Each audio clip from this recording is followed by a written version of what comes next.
Cry दुनिया के सबसे मजबूत क्लेन द ग्रीविंग सोल का लीडर है और उसकी विजडम और पावर के लिए उसका बहुत रेस्पेक्ट किया जाता है, लेकिन असलियत में वो एक टोटल वीकलिंग है और बस किसी तरह अपने काम से छुट्टी लेना चाहता है। हम देखते हैं कि क्राई एक ट्रेजर हंटर क्लेन मीटिंग में लाइन में खड़ा है और ऐसा लगता है कि उसका बिल्कुल मन नहीं है यहाँ रहने का, लेकिन उसके पास कोई और चॉइस नहीं है। इस दुनिया में ट्रेजर हंटर्स बेसिकली सेलिब्रिटीज होते हैं क्योंकि वो ट्रेजर वॉल्ट्स को दुनिया भर में एक्सप्लोर करते हैं और फैंटम्स के अगेंस्ट अपनी जान दांव पर लगाते हैं बिना किसी हेल्थ इंश्योरेंस के। यह एक डेंजरस काम है, लेकिन फेम और दौलत के वादे लोगों को हर साल ट्रेजर हंटर बनने पर मजबूर करते हैं। इस काम के लिए लोग अक्सर एक क्लेन ज्वाइन करते हैं, जैसे कि फर्स्ट स्टेप्स, जो राजधानी में एक मशहूर और बेस्ट क्लेन माना जाता है। इसमें अलग अलग पार्टीज का एक ग्रुप होता है जो एक दूसरे की मदद करते हैं। इतने सारे लोग यहाँ ज्वाइन करने आए हैं क्योंकि अगर तुम्हारा नाम जिन्बू नहीं है तो सोलो हंटर के तौर पर तुम एक लिमिट तक ही जा सकते हो। क्राई चुपचाप और बिना अटेंशन अट्रैक्ट करे ये सब खत्म करना चाहता था, लेकिन अचानक उसके पीछे वाली लड़की उससे बात करना शुरू कर देती है और पूछती है कि क्या वो भी एक पार्टी ज्वाइन करने आया है। क्राई पुराने तरीके का इस्तेमाल करता है उस लड़की को इग्नोर करने का ताकि वो चली जाए, लेकिन इससे पहले कि वो कुछ समझे, लड़की उसके आगे आकर अपना परिचय देने लगती है। उस लड़की का नाम रूडा है और वो एक लेवल 3 हंटर है। वो अपना हाथ बढ़ाती है क्राई से मिलने के लिए, लेकिन क्राई हाथ मिलाने से मना कर देता है। हाँ, अपना नाम जरूर बताता है। रूडा डिसअपॉइंटेड होती है कि क्राई ने हाथ नहीं मिलाया, लेकिन वो इससे जल्दी ही भूल जाती है और अपने बारे में और बताने लगती है। अब तक वो सोलो हंटिंग कर रही थी, लेकिन एक वॉल्ट जो व्हाइट वॉल्फ डैन कहलाता है उसको अकेला संभाल नहीं पाई, इसलिए अब वो एक पार्टी ज्वाइन करना चाहती है। तभी उनके आगे खड़ा आदमी मुड़कर रूडा से कहता है कि उसे लेवल 3 होने पर इतने डेंजरस वॉल्स हैंडल नहीं करने चाहिए। वो हंसकर उसे एक इनएक्सपीरियंस एमेच्योर बुलाता है, क्योंकि चाहे वो लेवल 3 पर हो, लेकिन अभी भी वो बाकी प्रोफेशनल हंटर्स के सामने एक बिगिनर ही है। जब बात और ज्यादा गर्म होने लगती है, रूडा गुस्से में आ जाती है और क्राई चाहता है कि काश उसने घर पर ही रहना चुना होता ताकि यह सब देखना ना पड़ता। रूडा अपने नाइफ्स निकालने ही वाली थी उस आदमी पर अटैक करने के लिए, लेकिन इससे पहले एक गार्ड आता है और उसे याद दिलाता है कि यह लंदन की गलियां नहीं है। अगर उसने ये तमाशा बंद नहीं किया तो उसे क्लेन मीटिंग से निकाल दिया जाएगा। रूडा अपना गुस्सा संभालती है और नाइफ्स वापस रखकर अपनी गलती मांग लेती है, जबकि क्राई वहां खड़े खड़े प्रिटेंड करता है कि उसका इस सब से कोई लेना देना नहीं है। थोड़ी देर बाद क्राई क्लेन मीटिंग के अंदर पहुंच जाता है और रूडा अब भी उसके साथ है, क्योंकि यह जगह में उसका एक ही जाना पहचाना इंसान है। रूडा सब पावरफुल हंटर्स को देखकर हैरान होती है और थोड़ा ओवरवेल्म्ड महसूस करती है, क्योंकि उसने कभी ऐसे जगह नहीं देखा था। वो क्राई से पूछती है क्या वो पहले यहाँ आया है, तो क्राई कहता है कि यह उसका 5वां टाइम है। रूडा सोचती है कि क्राई तो शायद एक बेकार हंटर है अगर उसे बार बार रिक्रूटमेंट मीटिंग में आना पड़ रहा है। हंटर्स के बीच टैलेंट सब कुछ होता है, तो एक रैंडम आदमी भी अपना नाम कमा सकता है और रैंक्स चढ़ सकता है। रूडा एक पार्टी को देखकर जो दूसरी साइड फ्लैशी कपड़ों में है, क्राई से पूछती है उसके बारे में। क्राई बताता है कि वह पार्टी आर्क ब्रेव कहलाती है और आज जो पार्टीज रिक्रूटमेंट के लिए आई हैं, उनमें सबसे स्ट्रांग है। उन्होंने सिर्फ 6 मेंबर्स के साथ एक लेवल 7 वॉल्ट कंप्लीट किया था, इसलिए उनका बहुत ज्यादा रेस्पेक्ट किया जाता है। अगर तुम्हें उनके लीडर आर्क रोडिन ने स्काउट कर लिया तो तुम्हारा हंटर करियर सफल होने की गारंटी है।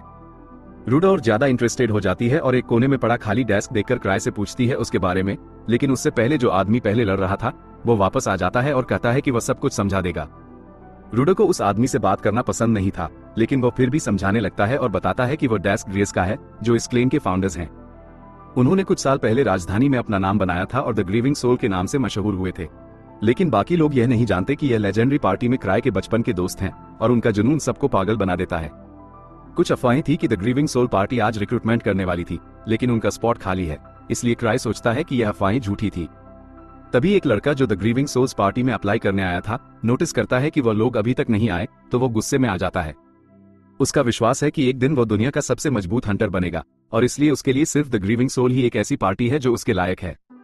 क्राई उस लड़के को मजेदार पाता है, लेकिन रूडा कुछ कहने की हिम्मत नहीं कर पाती, क्योंकि उस लड़के का लेवल रूडा से ज्यादा है। तभी एक लड़की जिसका नाम टीनो है आती है और तैयार होती है उस लाल बाल वाले लड़के को मारने के लिए, क्योंकि उसके हिसाब से सिर्फ उसका हक बनता है द ग्रीविंग सोल्स पार्टी को ज्वाइन करने का। टीनो का पार्टनर उसे शांत करने की कोशिश करता है, क्योंकि यह सब तमाशा करने लायक नहीं है, चाहे वो लाल बाल वाला लड़का कितना भी एनॉय कर रहा हो। एक सेकंड के लिए लगता है कि सब शांत हो गया है, लेकिन फिर क्राई अपने फर्स्ट क्लास इंस्टिगेशन के साथ सब बिगाड़ देता है और अचानक पूरी रूम उस फाइट को सपोर्ट करने लगती है। सभी के हाथ खुल गए, अब तो टीनो और वह लड़का लड़ने के लिए तैयार हैं। क्राई को समझ आ जाता है कि यहाँ हाल बिगड़ने वाला है, इसलिए वो रूडा से कहता है कि बाहर चलती है। जैसे ही फाइट शुरू होने वाली होती है, टीनो का इरादा होता है उस लड़के को मार देने का, क्योंकि वो सिर्फ अपनी अचीवमेंट्स का घमंड कर रहा था।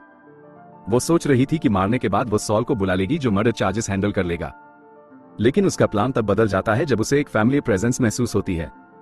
जैसे ही वो क्राई को देखती है, वह अपनी फाइट को भूल जाती है और सीधा क्राई की तरफ भागती है। क्राई इस सडन अटैक से घबरा जाता है और पीछे गिर जाता है।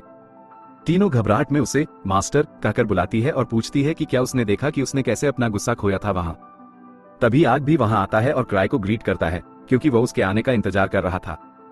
क्लेन मीटिंग तब तक स्टार्ट नहीं हो सकती थी जब तक क्राई वहां नहीं आता, क्योंकि वो दोनों क्लेन मास्टर और द ग्रीविंग सोल्स के लीडर है। जो लोग अब तक क्राई को नहीं पहचानते थे वो ये सुनकर शॉक्ड हो जाते हैं, क्योंकि इसका मतलब है कि क्राई यहाँ का सबसे इंपॉर्टेंट इंसान है। लेकिन इतनी अटेंशन से क्राई को उलझन होती है और अब तो बस घर जाना चाहता है। कुछ सालों पहले जब क्राई और उसके बचपन के दोस्त राजधानी में पहली बार आए थे तो वो बिगिनर वॉल्स को रिकॉर्ड टाइम में क्लियर कर रहे थे, लेकिन एक प्रॉब्लम थी। क्राई को बिल्कुल आइडिया नहीं था कि वो क्या कर रहा है। एक मॉन्स्टर ने उसे मारने वाला था, लेकिन उसके टीममेट्स ने सोचा कि उसने जानबूझकर अपनी गार्ड नीचे की थी ताकि वो बैट बन सके, और वो इसे मानते गए। लेकिन असल में तो वो मॉन्स्टर से मार खाने वाला था। सबका एक सपना था एक्सेप्शनल हंटर्स बनने का, लेकिन बाकी 5 दोस्तों के मुकाबले क्राई एकदम ऑर्डिनरी था। उसे पता था कि एक दिन वह पार्टी के लिए एक बोझ बन जाएगा, और वह नहीं चाहता था कि उसके दोस्त उसे उसकी कमजोरी के लिए नफरत करें। इसलिए उसने पार्टी छोड़ने का फैसला किया। लेकिन जब उसने पार्टी छोड़ने की कोशिश की तो उल्टी ही बात हो गई और उसे पार्टी का लीडर बना दिया गया। ये कैसे उसकी कट पोजीशन बनी जहां वह अपने ट्रूली टैलेंटेड बचपन के दोस्तों का लीडर है, लेकिन सच में तो क्राई सिर्फ रिटायर होना चाहता है। रुडा और ग्रेग को अभी भी यकीन नहीं हो रहा है कि वह पूरा समय क्लेन मास्टर से बात कर रहे थे। और जब क्राई अपनी चेयर में बैठे होते हैं तो आक आता है और पूछता है कि क्या क्राई लेट आया था ताकि वह आम लोगों की तरह क्राउड को ऑब्जर्व कर सके। क्राई इसे मना करता है और कहता है कि वह बस ज्यादा सो गया था, लेकिन आक उसकी बात नहीं सुनता और पक्का मान लेता है कि क्राई ने जानबूझकर लेट एंट्री की थी। क्राई जितनी बार भी एक्सप्लेन करने की कोशिश करता है लोग उसे गलत समझ लेते हैं और यह गलत समझते हैं कि वह वैसा है जैसे लोग सोच रहे हैं। टी को पसंद नहीं कि आक क्राई के इतने करीब है, इसलिए वो चाहती है कि आक को प्लेन से निकाल दिया जाए, लेकिन क्राई ऐसा नहीं करेगा। टीनो एक लेवल 4 हंटर है जो क्राई के बचपन की दोस्त लिच का अप्रेंटिस भी है, इसलिए वो उसके आसपास ही घूमती रहती है। आक क्राई से पूछता है कि क्या उसके पास रिक्रूटमेंट के लिए कोई अच्छे कैंडिडेट्स हैं, लेकिन सच तो यह है कि अभी पार्टी में नए मेंबर्स की कोई जरूरत नहीं है। हालांकि क्योंकि आक लगभग कभी नए लोगों को रिक्रूट नहीं करता, क्राई इस मौके का फायदा उठाता है और पूछता है कि क्या आक सच में उसकी रिकमेंडेशंस को सीरियसली लेगा। आक कहता है कि वो किसी को भी एक्सेप्ट करेगा जो क्राई चुने, और यह बात सबको सरप्राइज कर देती है। वाइस कैप्टन उसे रोकने की कोशिश करता है, लेकिन आक उसकी बात नहीं सुनता और कहता है कि जो भी क्राई चुनेगा वो वर्दी होगा उसकी पार्टी को ज्वाइन करने के लिए। तीनों शर्म से लाल हो जाती है क्योंकि उसे लगता है कि आक उसे रेकमेंड करने की सोच रहा है, लेकिन वो आक को पसंद नहीं करती तो थोड़ी कॉन्फ्लिक्टेड है कि उसे एक्सेप्ट करे या नहीं। अचानक वो लड़का जो पहले से तमाशा कर रहा था, जिसका नाम गिलबर्ट है, सामने आता है और तैयार है अगर जरूरत पड़े तो भीख मांगने के लिए भी, ताकि क्राई उसे एक्सेप्ट कर ले। क्राई सोचता है कि क्या गिलबर्ट अच्छा चॉइस होगा या नहीं, लेकिन फिर जल्दी से गिव अप कर देता है क्योंकि वो कैरेक्टर जज करने में बहुत खराब है। उसे कोई आइडिया नहीं होता कि कैसे पता चले कि कोई इंसान फ्यूचर में स्ट्रांग बनेगा या नहीं, इसलिए वो ये फैसला किस्मत पर छोड़ देता है। क्राई गिलबर्ट को कहता है कि वो उसे रेकमेंड करने के लिए तैयार है, लेकिन एक कंडीशन के साथ। एक हंटर के लिए सबसे इंपॉर्टेंट बात यह है कि वह हमेशा जीते। अगर उसमें स्ट्रेंथ नहीं होगी तो उसके पार्टी मेंबर्स को खतरा हो सकता है। इसलिए क्राई चाहता है कि वो ये प्रूव करे कि उसमें हमेशा जीतने की एबिलिटी है। और जब से क्राई ने अपना हंटर का करियर शुरू किया है उसने कभी नहीं हारा, हालांकि यह इसलिए क्योंकि वो कभी किसी रियल फाइट में नहीं गया।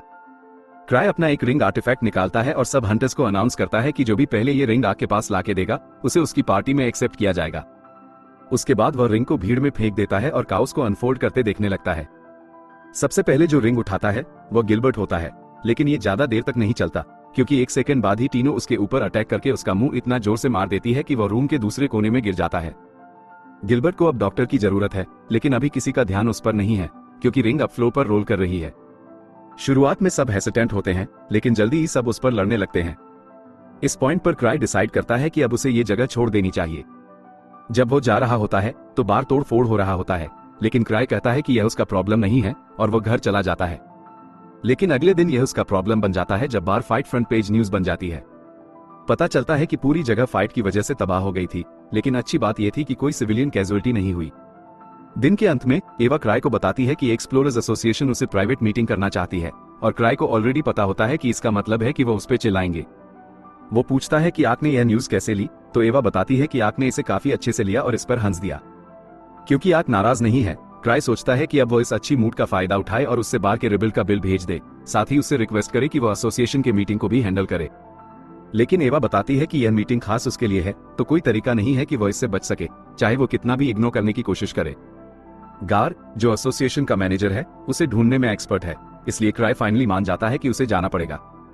लेकिन वो अपना सीक्रेट वेपन यूज करेगा ताकि सब जल्दी से खत्म हो सके, और यह सीक्रेट वेपन है गिरा गिरा के माफी मांगना। क्राई आर्ग्यू करता है कि सिर्फ बार को डैमेज हुआ था और क्योंकि कोई चोट नहीं लगी और बार के ओनर को कॉम्पेंसेट कर दिया गया है, इसलिए अब और कोई इश्यूज नहीं होने चाहिए।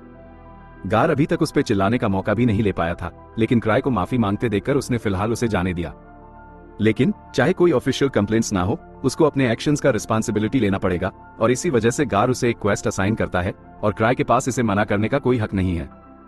एसोसिएशन के पास कई तरह के क्वेस्ट होते हैं जो हंटर्स के लिए आते हैं, लेकिन इतनी ज्यादा रिक्वेस्ट होती हैं कि कुछ क्वेस्ट तो इतनी डिफिकल्ट या फिर कम पेइंग होती हैं कि कोई उन्हें करना नहीं चाहता।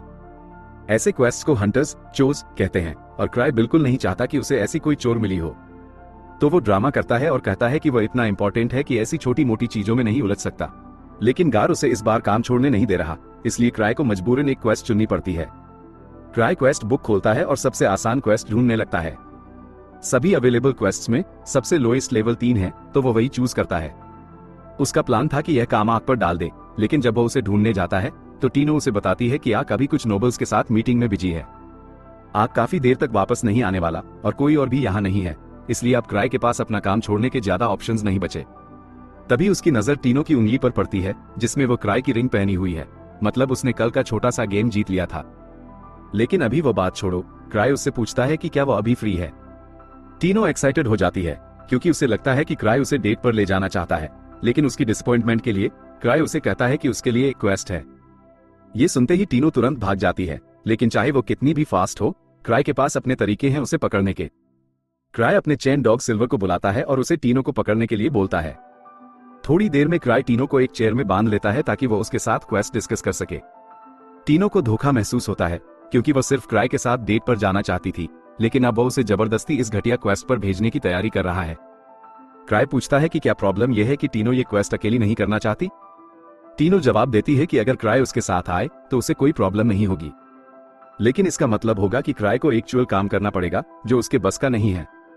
इसलिए क्राई डिसाइड करता है कि वो टीनो को कल मिले हुए हंटर्स के साथ यह मिशन पर भेज देगा। 6 साल पहले जब क्रे की पार्टी पहली बार कैपिटल पहुंची थी, वे एसोसिएशन में आधिकारिक तौर पर हंटर्स के रूप में रजिस्टर करवाने ही वाले थे। जैसे ही वे दरवाजे के पास पहुंचे, क्रे डरने लगा। ल्यूक ने उससे कहा कि इतना टेंशन लेना बंद कर दो, क्योंकि वही तो था जिसने आइडिया दिया था कि हमें कैपिटल में सबसे बेस्ट बनना चाहिए। क्रे को अपने दोस्त की ताकत का टेंशन नहीं था, बल्कि इसलिए परेशान था क्योंकि उसे लगता था कि वो बस उन्हें नीचे खींच रहा होगा। ल्यूक ने क्रे की बकवास बंद करने को कहा और एसोसिएशन के दरवाजे खुद ही खोल दिए। फिर ल्यूक ने डिक्लेयर कर दिया कि वह दुनिया का सबसे पावरफुल स्वॉर्ड्समैन है। उसके बाद लिज आई और अनाउंस किया कि वह दुनिया की सबसे पावरफुल थीफ है। अब इतने ग्रैंड एंट्रेंस के बाद पीछे हटने का तो कोई सवाल ही नहीं था। क्रे रिसेप्शन डेस्क तक गया अपनी पार्टी को रजिस्टर कराने के लिए, लेकिन उसके मन में यह चल रहा था कि वह अपने दोस्तों को ऐसा लीडर चुनने का रिग्रेट करवा के रहेगा। जब उससे अपनी पार्टी का नाम चुनने को कहा गया, उसने बिना किसी रीजन के एक एडजी नाम सोचा और पार्टी का नाम रखा, ग्रीविंग सोल।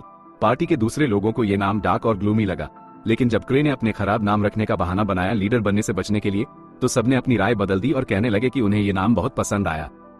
आज के वक्त में क्रे ने सबको बुलाया जिन्हें वो अपना काम ट्रांसफर करना चाहता था। ग्रेग को अब तक यकीन नहीं हो रहा था कि क्रे सच में ग्रीवर गिल्ड का मास्टर है।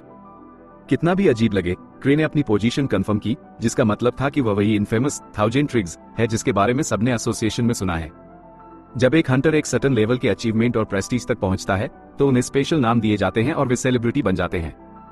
क्रे का दूसरा नाम 1000 ट्रिग्स बन गया था, लेकिन गिलबर्ट को अभी यकीन नहीं हो रहा था कि क्रे सच बोल रहा है, क्योंकि 1000 ट्रिग्स को तो कैपिटल का सबसे ताकतवर इंसान माना जाता है और क्रे को देखकर लगता है कि वो तो कभी ट्रेनिंग भी नहीं करता। तीनों तुरंत क्रे का डिफेंस करने लगी, कहने लगी कि गिलबर्ट ही इतना कमजोर है जो क्रे की ताकत समझ नहीं पा रहा। हालांकि क्रे को खुद यह नहीं पता था कि वो किस ताकत की बात कर रही हैं, क्योंकि उसे बस अपने दोस्तों के अनड्यू प्रेस के कारण स्ट्रॉन्गेस्ट बोला जाता है। बाकी सब एक तरफ, क्रे ने गिलबर्ट और दूसरों से पूछा कि क्या वे जॉब एक्सेप्ट करना चाहेंगे, लेकिन गिलबर्ट ने क्रे का रिक्वेस्ट रिजेक्ट कर दिया क्योंकि वह अब तक नहीं मानता था कि क्रे कैपिटल का सबसे स्ट्रॉन्ग इंसान है। ग्रेग ने गिलबर्ट को चुप कराने की कोशिश की, क्योंकि कौन जाने क्या होगा अगर कैपिटल का सबसे स्ट्रॉन्ग इंसान गुस्सा हो गया। लेकिन गिलबर्ट को कोई फर्क नहीं पड़ा और उसने ग्रेग की नाक में अपनी उंगली घुसा दी। गिलबर्ट के ऐसे बिहेव करने पर क्रे ने उसे समझाने का आइडिया छोड़ दिया और ग्रेग की तरफ मुड़ गया। ग्रेग खुशी से क्रे का रिक्वेस्ट एक्सेप्ट करने के लिए तैयार था, अब बस रुडा बची थी। क्योंकि क्वेस्ट वुल्फ डैन में होने वाला था, क्रे को लगा ये रुडा के लिए परफेक्ट रहेगा, क्योंकि वो वैसे भी उसे क्लियर करने की कोशिश कर रही थी। रुडा अपने टीममेट्स को लेकर कुछ खास एक्साइटेड नहीं थी, लेकिन उसने कहा कि वो इसमें साथ देगी। क्रे को यह सुनकर अच्छा लगा, तो उसने तीनों से कहा कि अगर उसे और मदद चाहिए तो वो किसी और को भी क्लैन से ले सकती है। तिनो ने क्रे से प्लीड किया कि वह भी टीम में शामिल हो जाए, लेकिन क्रे ने सीधा मना कर दिया। अब जब तिनो की पार्टी का काम हो गया था, क्रे मुड़कर चलने लगा। लेकिन गिलबर्ट को यह पसंद नहीं आया कि क्रे उसे इग्नोर कर रहा था, तो उसने क्रे को ड्यूल के लिए चैलेंज किया और कहा कि अगर वह हारा तो वो टीम ज्वाइन कर लेगा। क्रे को लोगों का चैलेंज करना बिल्कुल पसंद नहीं है, तो उसने एक सिंपल सॉल्यूशन सोचा और ड्यूल के लिए हाँ कर दी, लेकिन एक कंडीशन के साथ कि तिनो उसकी जगह लड़ेगी। तिनो को इस अरेंजमेंट से कोई दिक्कत नहीं थी, क्योंकि वह गिलबर्ट पर गुस्से में थी, उसके मास्टर का इंसल्ट और क्वेश्चन करने के लिए, और साथ ही वो क्रे को दिखाना चाहती थी कि वो कितनी फ्लेक्सिबल है अपने सुपर्ब कैमरा एंगल्स के साथ। गिलबर्ट का कल तिनो ने मुंह तोड़ दिया था, लेकिन गिलबर्ट ने कहा कि वह बस ऑफ गार्ड था और अगली बार वो नहीं हारेगा। जैसे ही वह तिनो को हरा देगा, वो क्रे के पीछे आएगा। क्रे अब इरिटेट हो रहा था और उसका आज किसी भी वजह से लड़ने का बिल्कुल मन नहीं था, लेकिन गिलबर्ट इतना कॉन्फिडेंट लग रहा था, तो क्रे ने उसे इन्फॉर्म किया कि तिनो भी उसी की तरह लेवल 4 पर है। तिनो ने इस पर और ऐड करते हुए कहा, कोई चांस नहीं है कि मैं तुम्हारे जैसे किसी से हार जाऊंगी, और अपनी डोमिनेंस दिखाने के लिए उसने अपने वेपन्स जमीन पर गिरा दिए। रुडा और ग्रेग थोड़ा टेंशन लेने लगे, क्योंकि चाहे तिनो स्ट्रांग थी, बिना वेपन्स के लड़ना उसके लिए काफी बड़ा डिसएडवांटेज हो सकता था। नॉर्मल कंडीशंस में तिनो ये फाइट जीत जाती, क्योंकि दोनों का लेवल तो सेम था, लेकिन तिनो ने अपने सारे लेवल सोलो मिशंस पर गेन किए थे और उसके पास ह्यूमन से लड़ने का बहुत एक्सपीरियंस था, तो वो बिना वेपन के भी जीत सकती थी। लेकिन गिलबर्ट के पास पेरोरल फ्लेम स्वॉर्ड थी, जो अगर सही तरीके से यूज की जाए तो स्केल्स को उसके फेवर में कर सकती थी, या फिर करती, अगर गिलबर्ट ने अपनी तलवार नहीं फेंक दी होती और बिना हथियार के लड़ने का फैसला नहीं किया होता। ये बिना किसी डाउट के एक डम मूव था, लेकिन गिलबर्ट अपने आप को कम नहीं समझना चाहता था, इसलिए उसने तिनो के साथ बराबर टर्म्स पर लड़ने का सोचा। अब तिनो को पक्का पता था कि वो जीत सकती है, तो उसने कहा, मैं गिलबर्ट को मारने के बाद क्रे के साथ आइसक्रीम लेने जाने वाली हूँ। जैसे ही मैच स्टार्ट होता है, तिनो तेज दौड़ती है और गिलबर्ट के चेहरे पर स्ट्राइक करती है। गिलबर्ट पहली स्ट्राइक से बच जाता है, लेकिन उसके बाद उसके चेहरे पर एक जोर की किक लगती है जो उसे उड़ा देती है, बिल्कुल पिछली बार की तरह। ऐसा लग रहा था कि फाइट खत्म हो चुकी है, लेकिन गिलबर्ट को क्रेडिट देना पड़ेगा, क्योंकि वो फिर से उठता है और दोबारा लड़ने के लिए चार्ज करता है। वो कुछ खास नहीं कर पाता और तुरंत तिनो के होल्ड में पकड़ा जाता है, लेकिन एटलीस्ट उसके पास लड़ने का जज्बा तो था। गिलबर्ट को फाइनली तिनो के होल्ड से निकलने का मौका मिलता है, लेकिन जैसे ही वो निकलता है, एक जोर का चॉप उसके सिर के पीछे लगता है और वो फिर से जमीन पर गिर जाता है। इस बार वो वापस नहीं उठने वाला। तिनो जीत का जश्न मनाने लगती है और क्रे को थैंक्स बोलती है कि उसने उसे इतना स्ट्रांग बनाया, हालांकि क्रे ने कभी उसकी ट्रेनिंग के लिए कुछ नहीं किया। ग्रेग और रुडा डिसबिलीफ में रह जाते हैं कि तिनो इतनी स्ट्रांग है, और गिलबर्ट अब तक ये रियलिटी फेस नहीं कर पा रहा कि कोई उससे ज्यादा पावरफुल है। जब से उसने तलवार उठाई थी, उसे लगता था कि वो एक दिन हंटर बनने के लिए डेस्टिन है। जब उसने ट्रेनिंग शुरू की थी, तो प्रोफेशनल स्वॉर्ड्समैन के स्किल लेवल्स को इजीली सरपास कर दिया था। जब वो फाइनली इतना बड़ा हो गया कि हंटर के रूप में रजिस्टर हो सके, तो वो कैपिटल आया और एक छोटी सी पार्टी बनाई वॉल्स को क्लियर करने के लिए। अब तक उसने कभी हार नहीं देखी थी। तिनो को चाहे वो पसंद नहीं करती, लेकिन वो अप्रिशिएट करती है कि गिलबर्ट एक स्ट्रॉन्ग स्वॉर्ड्समैन है, तो उसने उसे एनकरेज किया, अगर फाइट करते रहना है तो अपनी तलवार उठाओ। लेकिन गिलबर्ट अपने प्राइड की वजह से रिफ्यूज कर देता है और तिनो डिसअपॉइंटेड हो जाती है, क्योंकि फूलिश प्राइड जैसे फीलिंग्स तुम्हें कभी कभी मरवा भी सकते हैं। गिलबर्ट चाहे मान ना चाहे, लेकिन तिनो बिल्कुल सही थी। अगर ये एक रियल फाइट होती तो वो अब तक कई बार मार दिया जाता। उसे फाइनली फेस करना पड़ता है कि वो उतना स्ट्रांग नहीं है जितना वो सोचता था। तभी क्रे उसे बुलाता है और गैस करता है कि गिलबर्ट ने अपनी पुरानी पार्टी छोड़ दी होगी स्ट्रेंथ के डिफरेंस की वजह से। गिलबर्ट शॉक्ड होता है, क्योंकि क्रे बिल्कुल सही कह रहा होता है। क्रे समझाता है कि उसकी पार्टी में भी एक ऐसा ही इश्यू आया था, हालांकि उसने कभी छोड़ा नहीं, चाहे वो चाहता भी हो। गिलबर्ट इस बात को गलत समझ लेता है और सोचता है कि क्रे अपने टीममेट से बहुत ज्यादा सुपीरियर है और ग्रीविंग सोल कैपिटल की स्ट्रॉन्गेस्ट पार्टी है।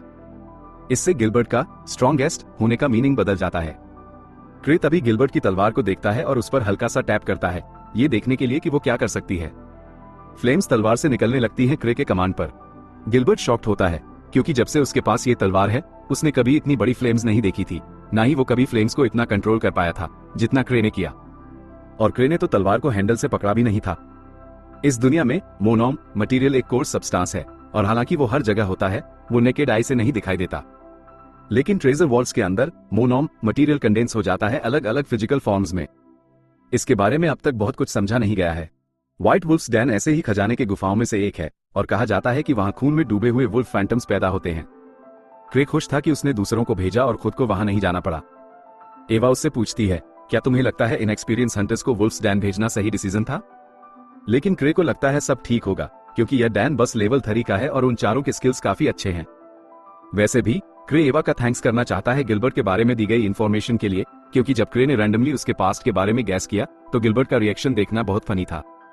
एवा खुश थी कि वो मदद कर सकी, लेकिन उसने सुना था कि क्रे ने गिलबर्ट के रेलिक्स को एफर्टलेसली यूज किया और वो ये जानना चाहती थी कि उसने ये कैसे किया। क्रे समझाता है कि वो रेलिक काफी स्ट्रेट फॉरवर्ड था। गिलबर्ट, जो इनएक्सपीरियंस था, वो भी बिना ज्यादा ट्रेनिंग के यूज कर पा रहा था, तो क्रे को नहीं लगता कि उसने कुछ खास किया। फिर भी क्रे को रेलिक्स कलेक्ट करना सबसे ज्यादा पसंद है, इसलिए वो सीरियसली सोच रहा था कि गिलबर्ट से तलवार खरीद ले। लेकिन एवा तुरंत मना कर देती है, क्योंकि क्रे अपने बजट का बहुत बड़ा हिस्सा रेलिक्स कलेक्ट करने में उड़ा रहा है। क्रे के पास ऑलरेडी एक मैसिव कलेक्शन है, तो एवा समझ नहीं पाती कि उसे एक और रेलिक क्यों चाहिए। क्रे समझाता है, हर रेलिक यूनिक होता है अपने तरीके से। चाहे मेरे पास 20 से ज्यादा रेलिक रिंग्स हो, मैं हमेशा और ले सकता हूँ। एवा को समझ आता है कि क्रे से इस बात में बात नहीं बनेगी, लेकिन चाहे उसकी इनकम अच्छी हो, वो नहीं चाहती कि वो सब पैसा रेलिक्स पर उड़ा दे। ग्रीविंग सोल पार्टी के सारे प्रॉफिट्स मेंबर्स में इक्वली डिवाइड होते हैं। चाहे क्रे कुछ करे या ना करे, उसे मंथ के एंड में अच्छा खासा पेचेक मिलता है। क्रे अपने रेलिक कलेक्टिंग को छोड़ना नहीं चाहता, तो जब उसे एक रेलिक को चार्ज करने की जरूरत पड़ती है, वो इस बात को एक्सक्यूज बनाकर कन्वर्सेशन से निकल जाता है। वो एसोसिएशन के एक मेंबर के पास जाता है और थोड़ी मदद मांगता है अपने रेलिक को मैजिक से चार्ज करने के लिए। एसोसिएशन खुशी से हेल्प करती है, क्योंकि क्रे उनके लिए हमेशा कुछ ना कुछ करता रहता है। जब क्रे का रेलिक चार्ज हो रहा होता है, एक बंदा उसे बताता है कि नॉर्थ रोड पर एक रोप फैंटम आया था और उसने एक कारवां को डिस्ट्रॉय कर दिया। 3 लेवल 3 हंटर्स कारवां को गार्ड कर रहे थे, तो फैंटम काफी स्ट्रांग होगा। अब थर्ड ऑर्डर नाइट्स एक एक्सटर्मिनेशन पार्टी के लिए लोग रिक्रूट कर रहे हैं। रिपोर्ट के मुताबिक वो फैंटम एक वुल्फ था और वो व्हाइट वुल्फ डैन के पास का एरिया था, तो वो वहां से ही आया होगा। हो सकता है वहां वुल्फ का मास स्पॉनिंग हो रहा हो। इसका मतलब वो जगह दुश्मनों से भरी हुई है, और जो भी वहां नीचे होगा उसके लिए सिचुएशन बुरी हो सकती है। क्रे अपनी चिंता को साइड करने की कोशिश करता है और सोचता है कि तीनों की पार्टी ठीक ही होगी। लेकिन फिर जो लोग उसके साथ बैठे होते हैं, वो बात करने लगते हैं कि व्हाइट वुल्फ डैन के मॉन्स्टर्स रिसेंटली काफी स्ट्रांग हो गए हैं, इसलिए एसोसिएशन सोच रही है कि उसका थ्रेट लेवल बढ़ाया जाए। दरअसल एक लेवल 5 लांसर्स पार्टी उस वॉल्ट में मिसिंग हो गई थी, तो कोई भी लेवल 5 से कम का बंदा वहां नहीं संभाल सकता। अब क्रे को भी टेंशन होने लगती है और वो अपना पहला क्वेस्ट चेक करता है जो उसे मिला था। तभी उसे रियलाइज होता है कि उसे लेवल 5 लांसर और उसकी पार्टी को रेस्क्यू करना था। उसे पहले क्वेस्ट की डिटेल्स पढ़नी चाहिए थी, तीनों और दूसरों को नीचे भेजने से पहले, लेकिन अब उन्हें वापस बुलाना भी लेट हो चुका है। जो लोग टेबल पर बैठे थे, वो क्रे के स्ट्रेंज बिहेवियर को नोटिस करते हैं और पूछते हैं, क्या कुछ गलत है? तब क्रे उन्हें बताता है कि उसने तीनों को व्हाइट वुल्फ डैन में भेजा है। दोनों शॉक्ड हो जाते हैं कि उसने तीनों को, जो सिर्फ लेवल 4 है, एक ऐसे वॉल्ट में भेजा जो एक लेवल 5 पार्टी तक हैंडल नहीं कर पाई। उन्हें लगता है क्रे ने यह जानबूझकर किया, तीनों की ट्रेनिंग का हिस्सा समझकर, क्योंकि कौन सा इररेस्पॉन्सिबल टीचर अपने स्टूडेंट को बिना रिसर्च के इतने डेडली मिशन पर भेजेगा। क्रे तुरंत उठता है और कहता है, मुझे कुछ अर्जेंट काम है। जैसे ही वो हॉल्स में जाता है, उसे पैनिक अटैक होने लगता है।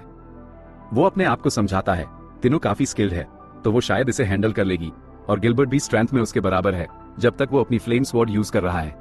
हालांकि क्रे को याद आता है कि उसने अपनी डेमोन्स्ट्रेशन के वक्त स्वॉर्ड की सारी पावर खत्म कर दी थी, तो अगर गिलबर्ट ने बाद में उसे रिचार्ज नहीं किया, तो अब वो स्वॉर्ड बेसिकली यूजलेस है।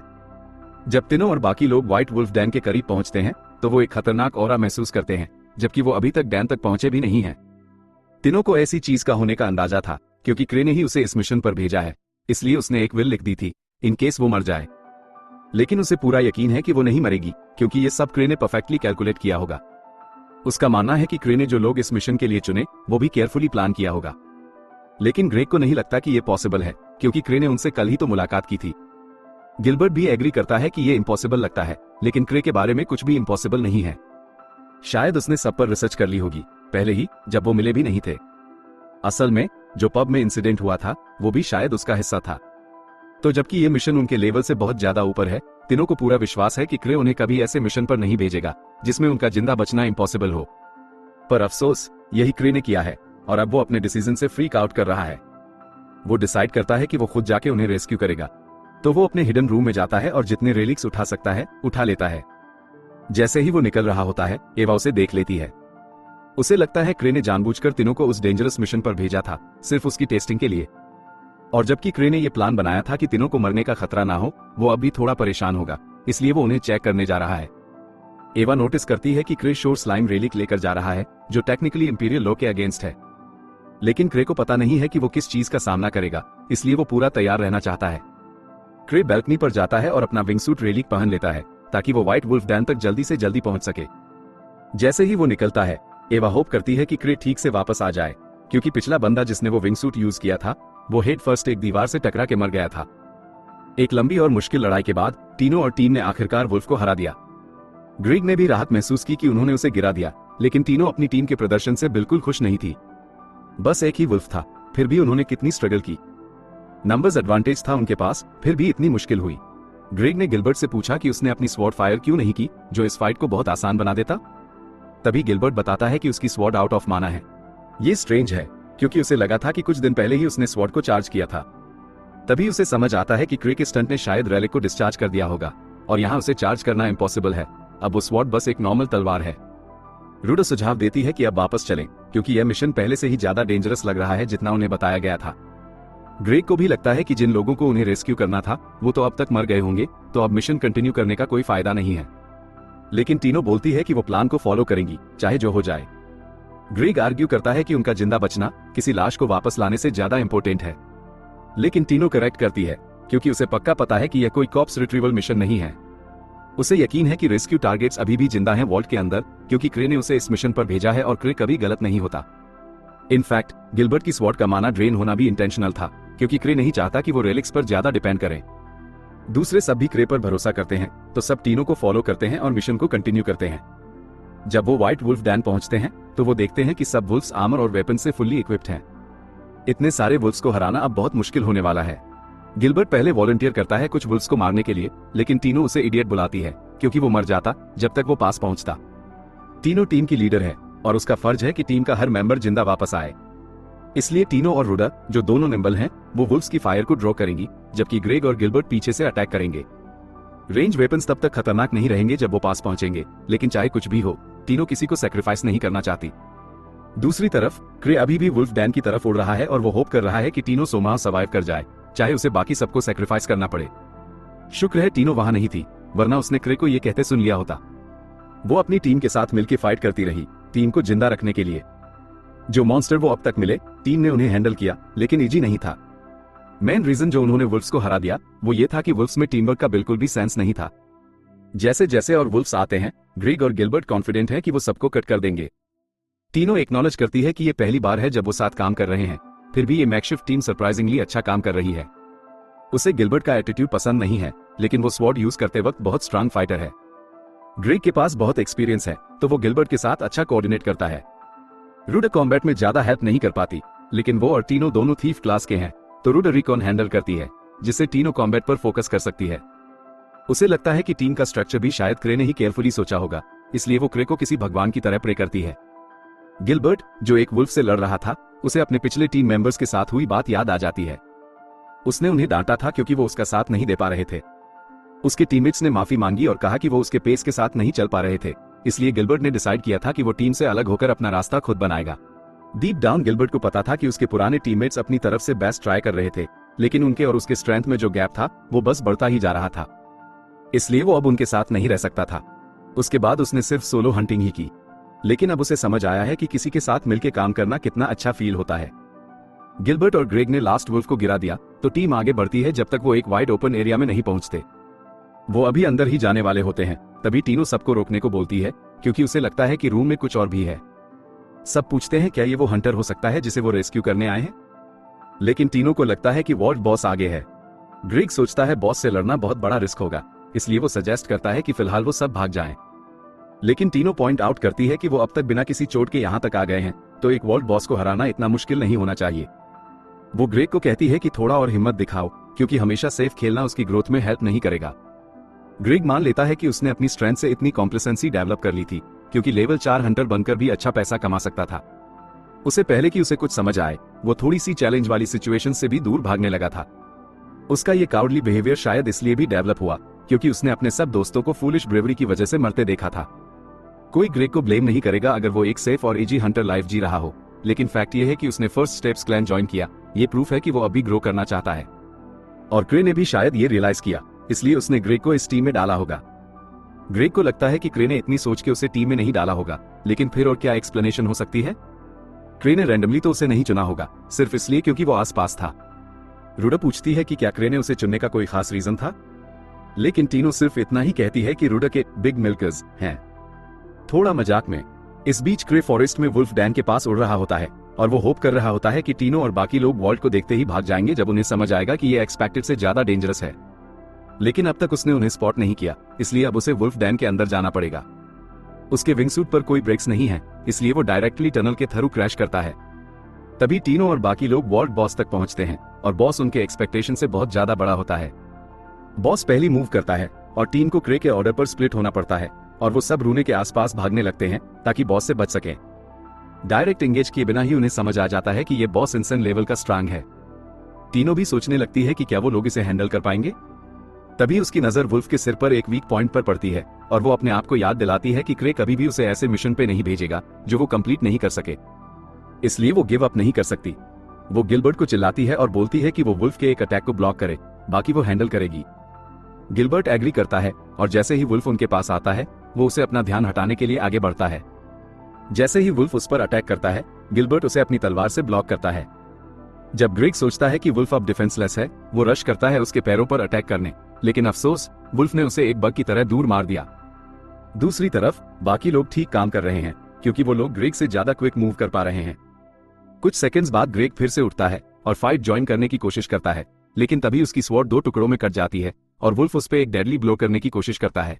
खुशकिस्मती से रूडो उसे समय पर बचा लेती है और वुल्फ का एक्स ग्राउंड में अटक जाता है। टीनो एक्स पर दौड़कर वुल्फ के सिर के करीब पहुंच जाती है।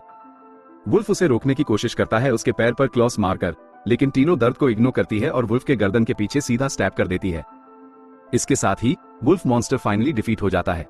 जब टीनो जमीन पर लौटती है, रूडो उसकी चोट को चेक करने आती है क्योंकि वो बुरी तरह से इंजर्ड थी। टीनो कहती है कि वो ठीक हो जाएगी क्योंकि उसके पास एक हीलिंग पोशन है जो उसे थोड़ा बहुत रिकवर करने में मदद करेगा। उस वक्त ग्रेग थोड़ा अपसेट है क्योंकि उसकी तलवार टूट गई, लेकिन वो जिंदा है तो इतना बुरा भी नहीं है। अब जब उन्होंने सक्सेसफुली वॉल्ट बॉस को हरा दिया है, ग्रुप सोचता है कि बस अब उन्हें मिसिंग हंटर्स को ढूंढना है और टाउन वापस लौटना है।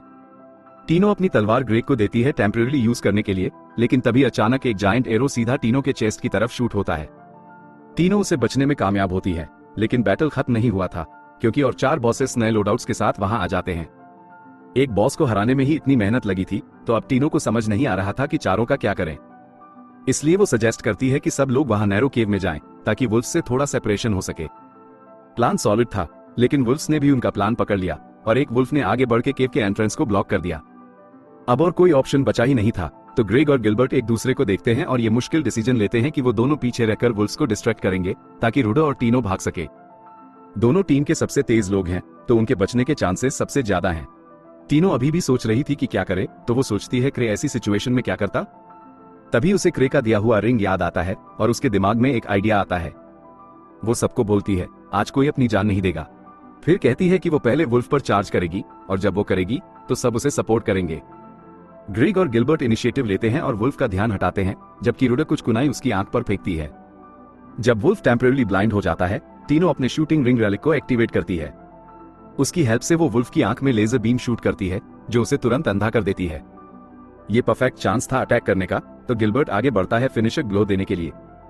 लेकिन चाहे वुल्फ देख नहीं सकता था, वो फिर भी उसके आने को सेंस कर लेता है और गिलबर्ट को एक वॉल के अगेंस्ट मार देता है।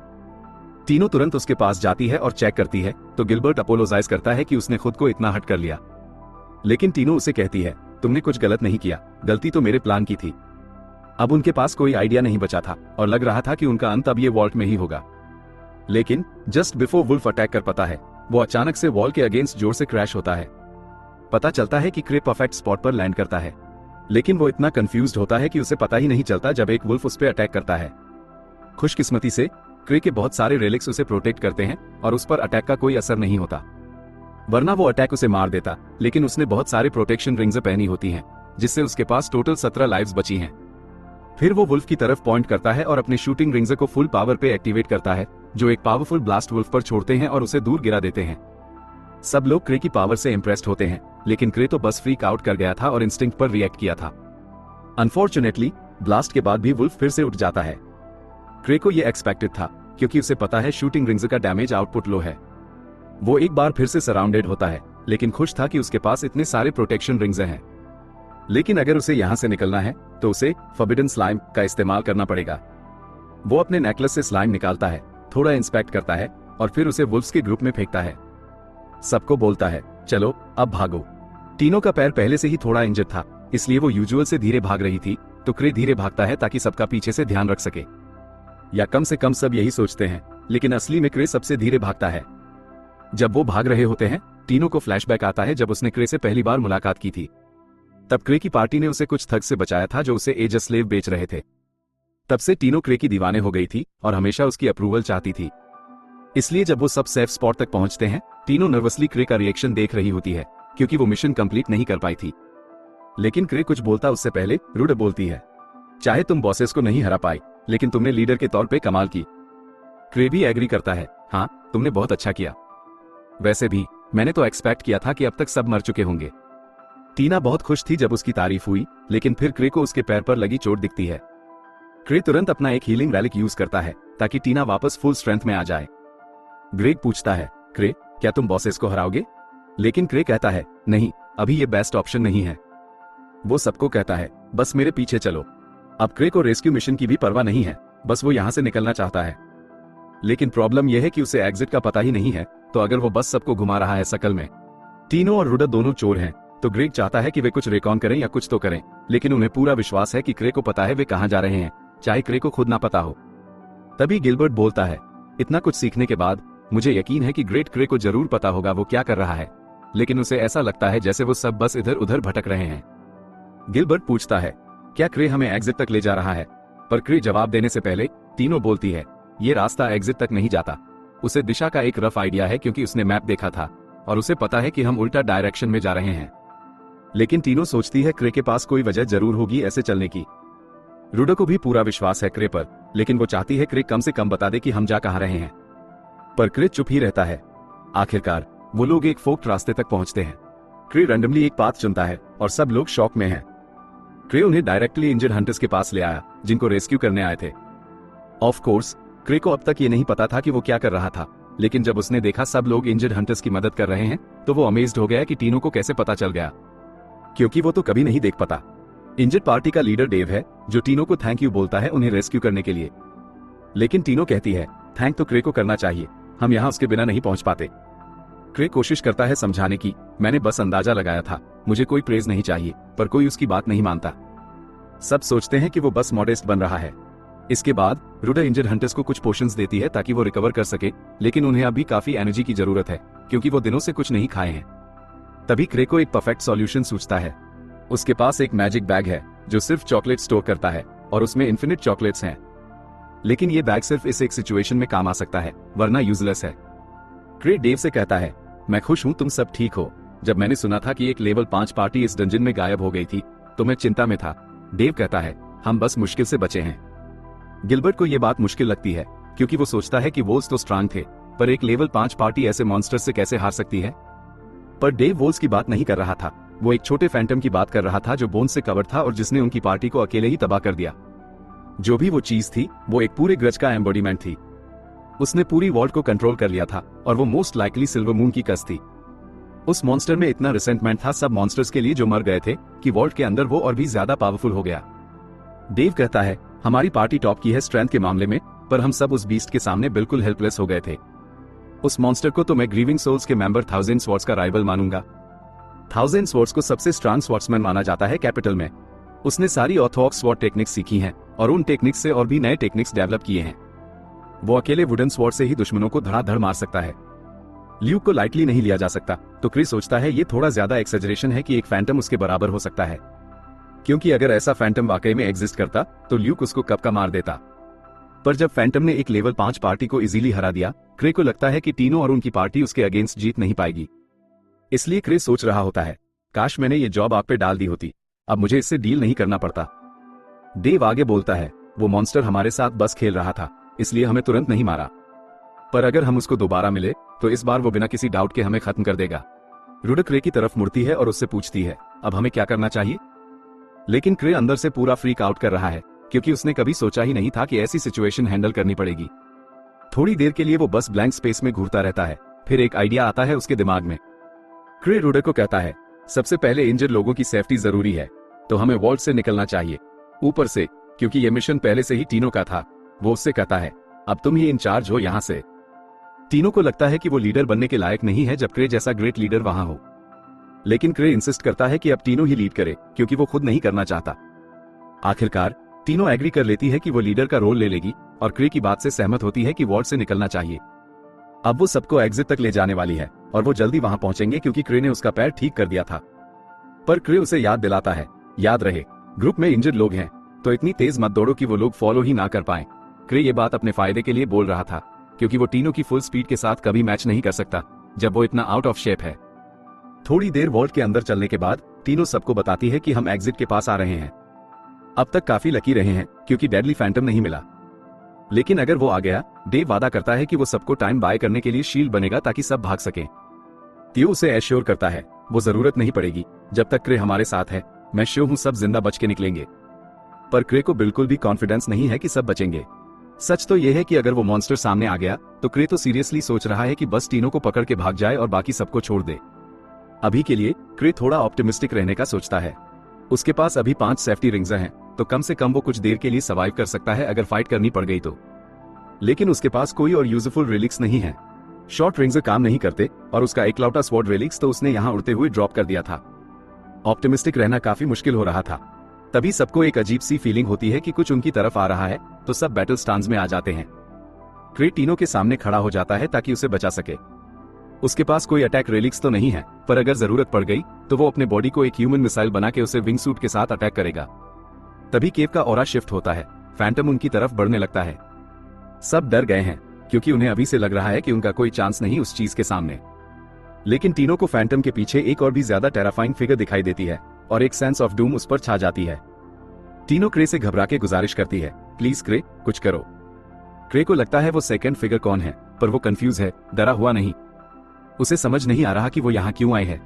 फिर वो सेकंड फिगर एकदम से फ्लैश स्टेप करके फैंटम को सिर्फ एक किक से हरा देती है। उसके इस फोर्स के डिस्प्ले के बाद क्रे को कोई डाउट नहीं रहता कि ये लिज है। लिज क्रे के पास आके कंफर्म करने के लिए पूछती है, क्रे क्या ठीक था मैंने उस चीज को वॉल में किक किया? क्योंकि उसे पता नहीं था ये सब क्या हो रहा है। क्रे उसे कहता है, टेंशन मत लो, सब सही है।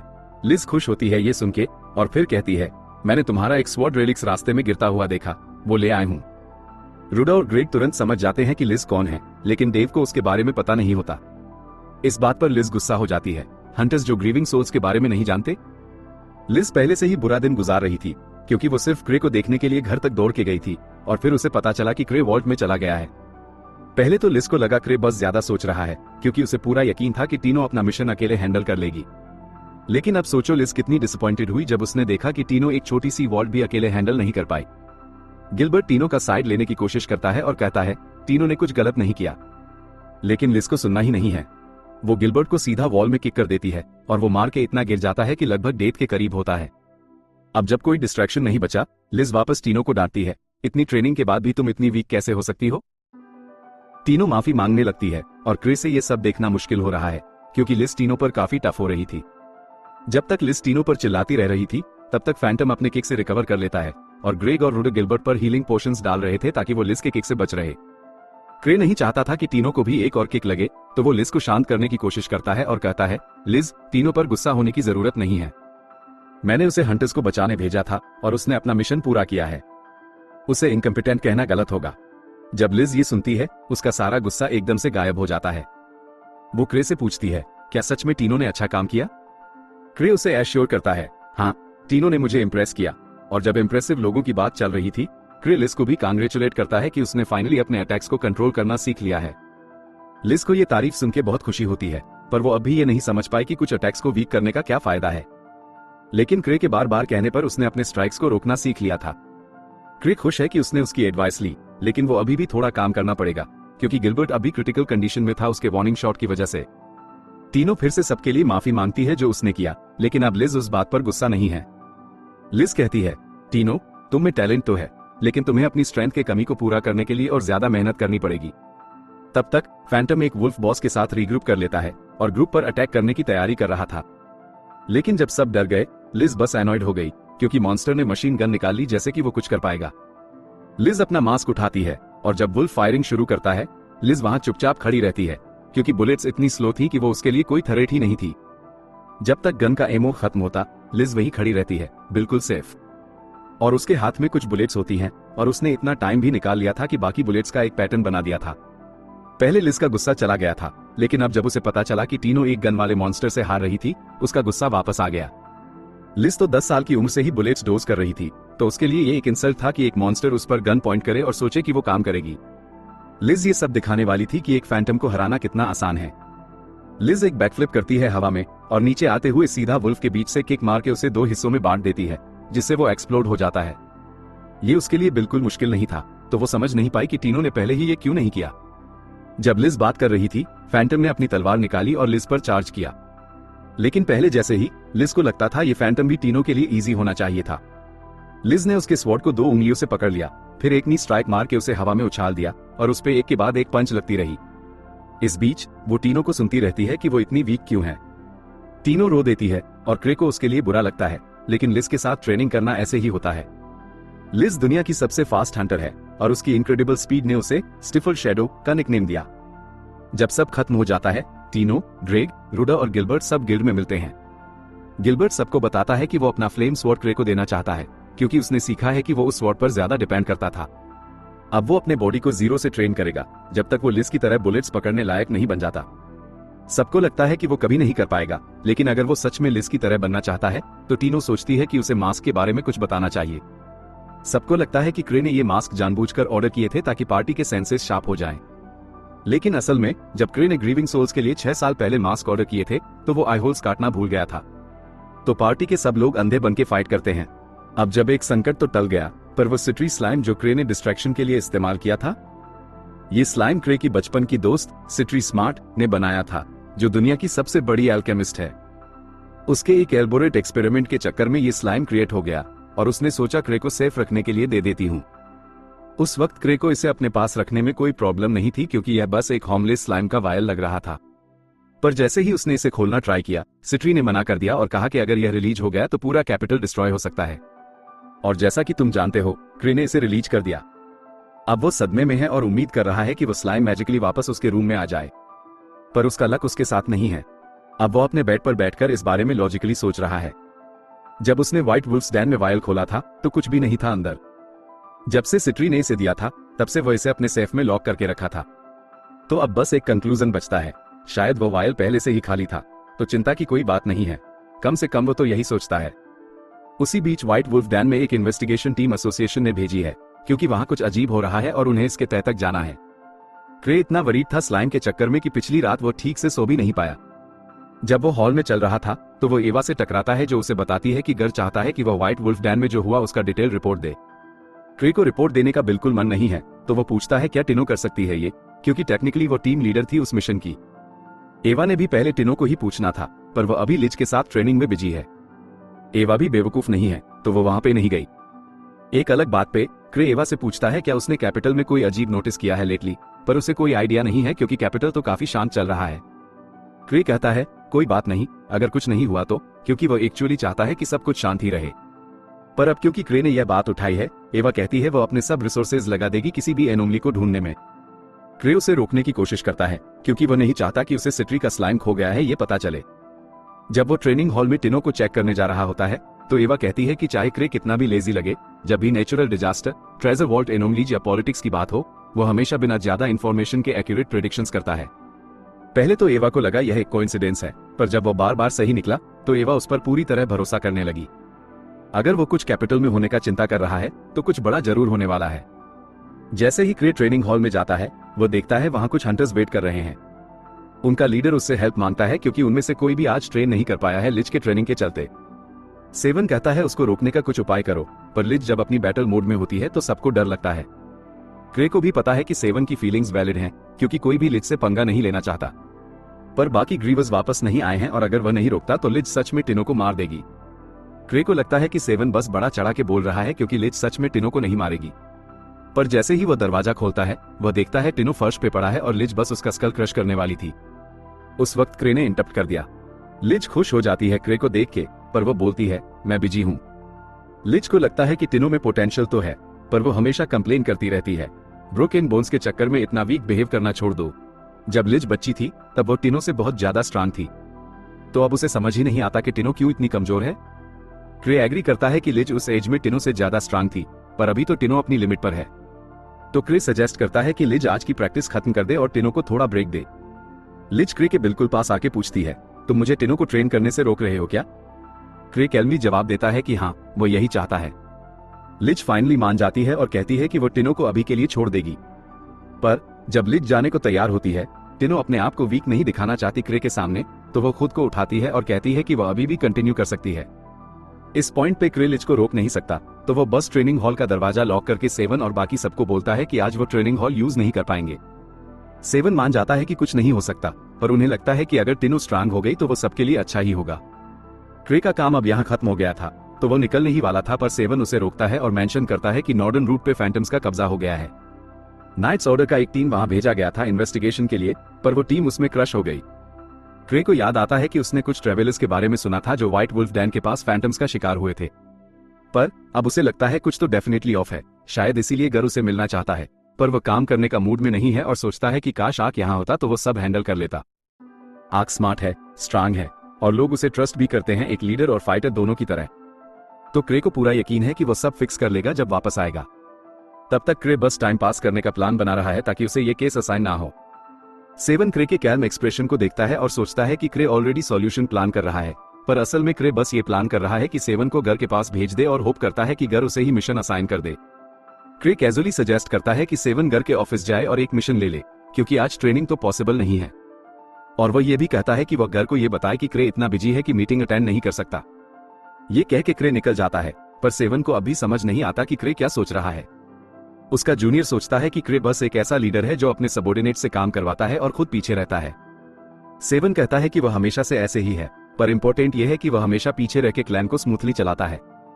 वह अपने जूनियर को एडवाइस करता है कि क्रे को अंडरएस्टिमेट मत करना, क्योंकि जब जरूरत पड़ती है तो वो एक मॉन्स्टर बन सकता है।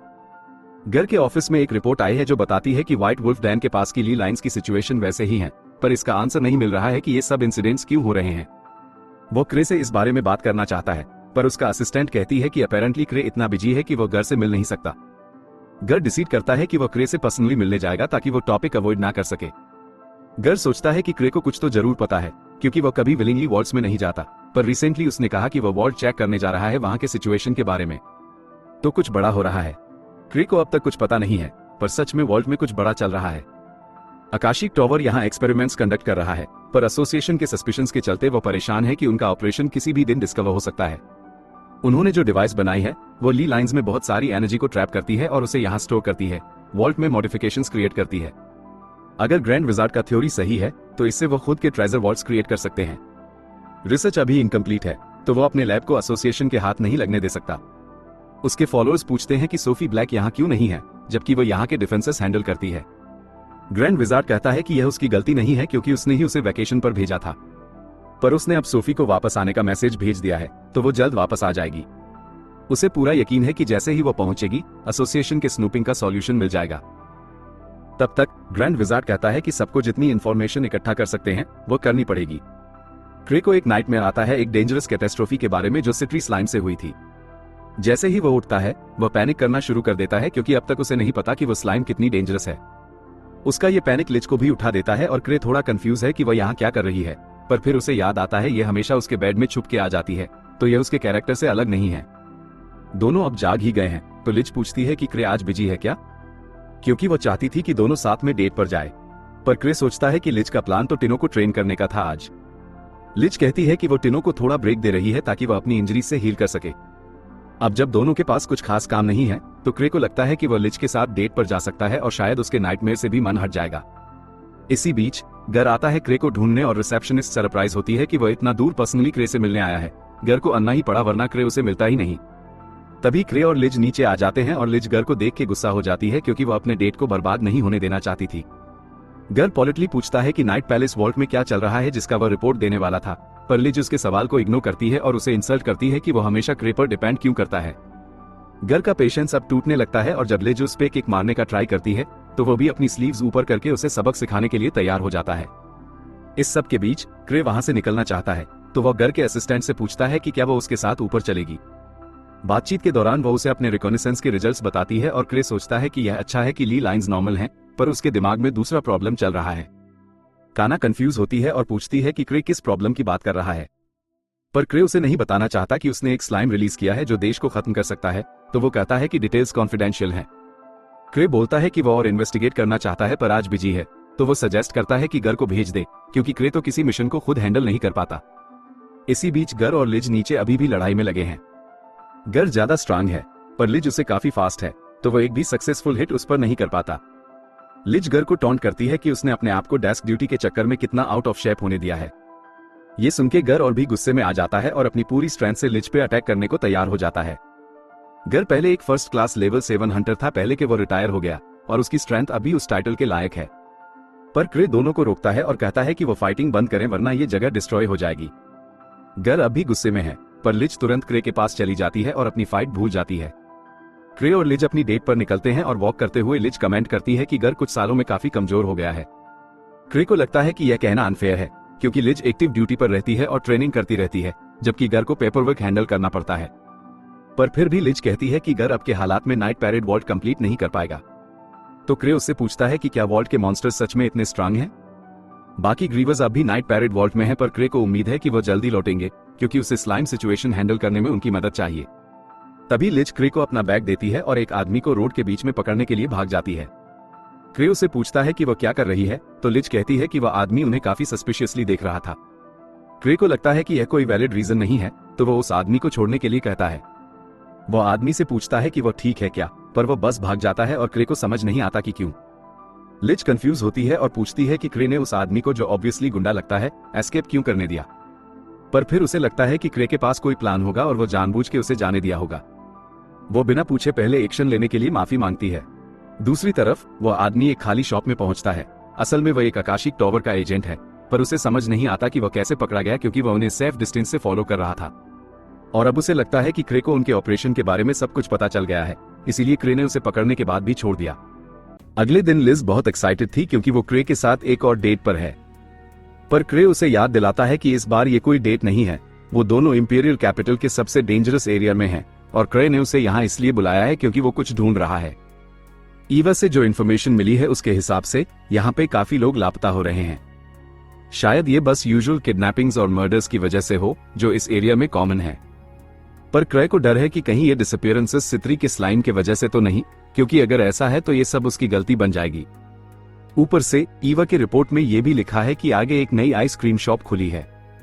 तो क्रे कहता है कि चलो कुछ आइसक्रीम ट्राई करते हैं, और लिज खुशी खुशी मान जाती है। जैसे ही वो आइसक्रीम शॉप के पास पहुंचते हैं, कल का वो बंदा उन्हें देख रहा होता है और वो पूरी तरह से फ्रीक आउट हो रहा होता है। कोई सोच भी नहीं सकता था कि ये आइसक्रीम शॉप असली में आकाशी टावर्स का सीक्रेट बेस है, और कैसे क्रे ने इस जगह को ढूंढ निकाला। वो बंदा खुद को शांत करने की कोशिश करता है और डिसाइड करता है कि जब तक क्रे यहां से नहीं जाता, वो शॉप को बंद कर देगा, ताकि बेस का राज बना रहे। पर इससे पहले वो कुछ कर पाए, सोफिया उस रूम में एंटर करती है। वो अपने मिशन से वापस आई है और देखती है कि बंदा घबराया हुआ है, तो वो पूछती है, क्या हुआ? कुछ ही देर में क्रे और लिज आइसक्रीम शॉप पर पहुंच जाते हैं, पर तब तक आकाशी टावर मेंबर ने प्लेस को ऑलरेडी बंद कर दिया होता है। लिज को गुस्सा आ जाता है कि शॉप बंद है, क्योंकि ये उसके और क्रे के साथ आइसक्रीम एंजॉय करने का मौका बिगाड़ रहा है। वो अब बस दरवाजा को तोड़ने के लिए तैयार हो जाती है, जैसे देख अंदर का आकाशी मेंबर बहुत फ्रीक आउट हो जाता है। पर जैसे ही लिज दरवाजा तोड़ने वाली होती है, क्रे उसे रोक लेता है और कहता है कि शायद शॉप में आइसक्रीम खत्म हो गई होगी, तो शायद हमें इसे अभी के लिए छोड़ देना चाहिए। वापस क्लैन ऑफिस में लिज डिसअपॉइंटेड है कि वो क्रे के साथ आइसक्रीम नहीं खा पाई, पर क्रे अभी भी सोच में डूबा हुआ है कि कहीं सित्री का स्लाइम अभी भी शहर में तो नहीं भटक रहा, और अगर ऐसी बात हुई तो उसे इसके लिए कुछ करना पड़ेगा। वो लिज से पूछता है कि सित्री नाइट पैलेस वर्ल्ड से कब तक वापस आएगी, क्योंकि उसे कुछ डिस्कस करना है। लिज कहती है सित्री तो वापस जल्दी नहीं आएगी, इसलिए लिज ऑफर करती है कि वो किसी भी तरह क्रे की मदद कर सकती है। पर क्रे को एक स्पेसिफिक मैजिकल क्रिएचर के बारे में इंफॉर्मेशन चाहिए, तो लिज सच में उसकी मदद कर सकती है। तभी ईवा क्रे के ऑफिस में आती है और इन्फॉर्म करती है कि उसके पास व्हाइट वुल्फ डेन की इन्वेस्टिगेशन के लिए हंटर कैंडिडेट्स की लिस्ट है। 7 और ऑब्सिडियन क्रॉस के और मेंबर्स ऑलरेडी साइट पर हैं, पर आर्क अभी वहां नहीं है, तो उसे चाहिए कि क्रे लिस्ट अप्रूव करे। वो उसे लिस्ट देने की कोशिश करती है, पर क्रे लिस्ट की तरफ देखता भी नहीं और ईवा को कहता है कि वो उस पर भरोसा करता है और वो खुद ये सब हैंडल कर सकती है। इस बीच आकाशी टावर के मेंबर्स एक मीटिंग कर रहे हैं इस बात पर डिस्कस करने के लिए कि क्रे ने उनका सीक्रेट बेस कैसे ढूंढ निकाला।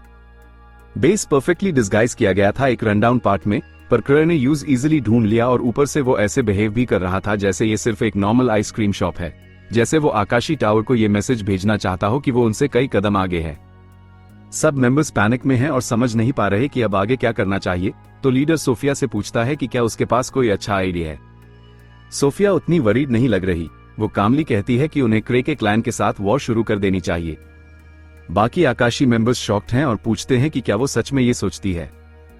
वो पूछते हैं अगर वो फर्स्ट स्टेप्स के अगेंस्ट टिक सकते हैं, तो सोफिया कहती है कि आकाशी टावर सच्चाई का सीकर है, तो चाहे सामने कोई भी हो, उन्हें कभी पीछे नहीं हटना चाहिए, चाहे उनका ओपोनेंट हाई लेवल हंटर्स का ग्रुप ही क्यों ना हो।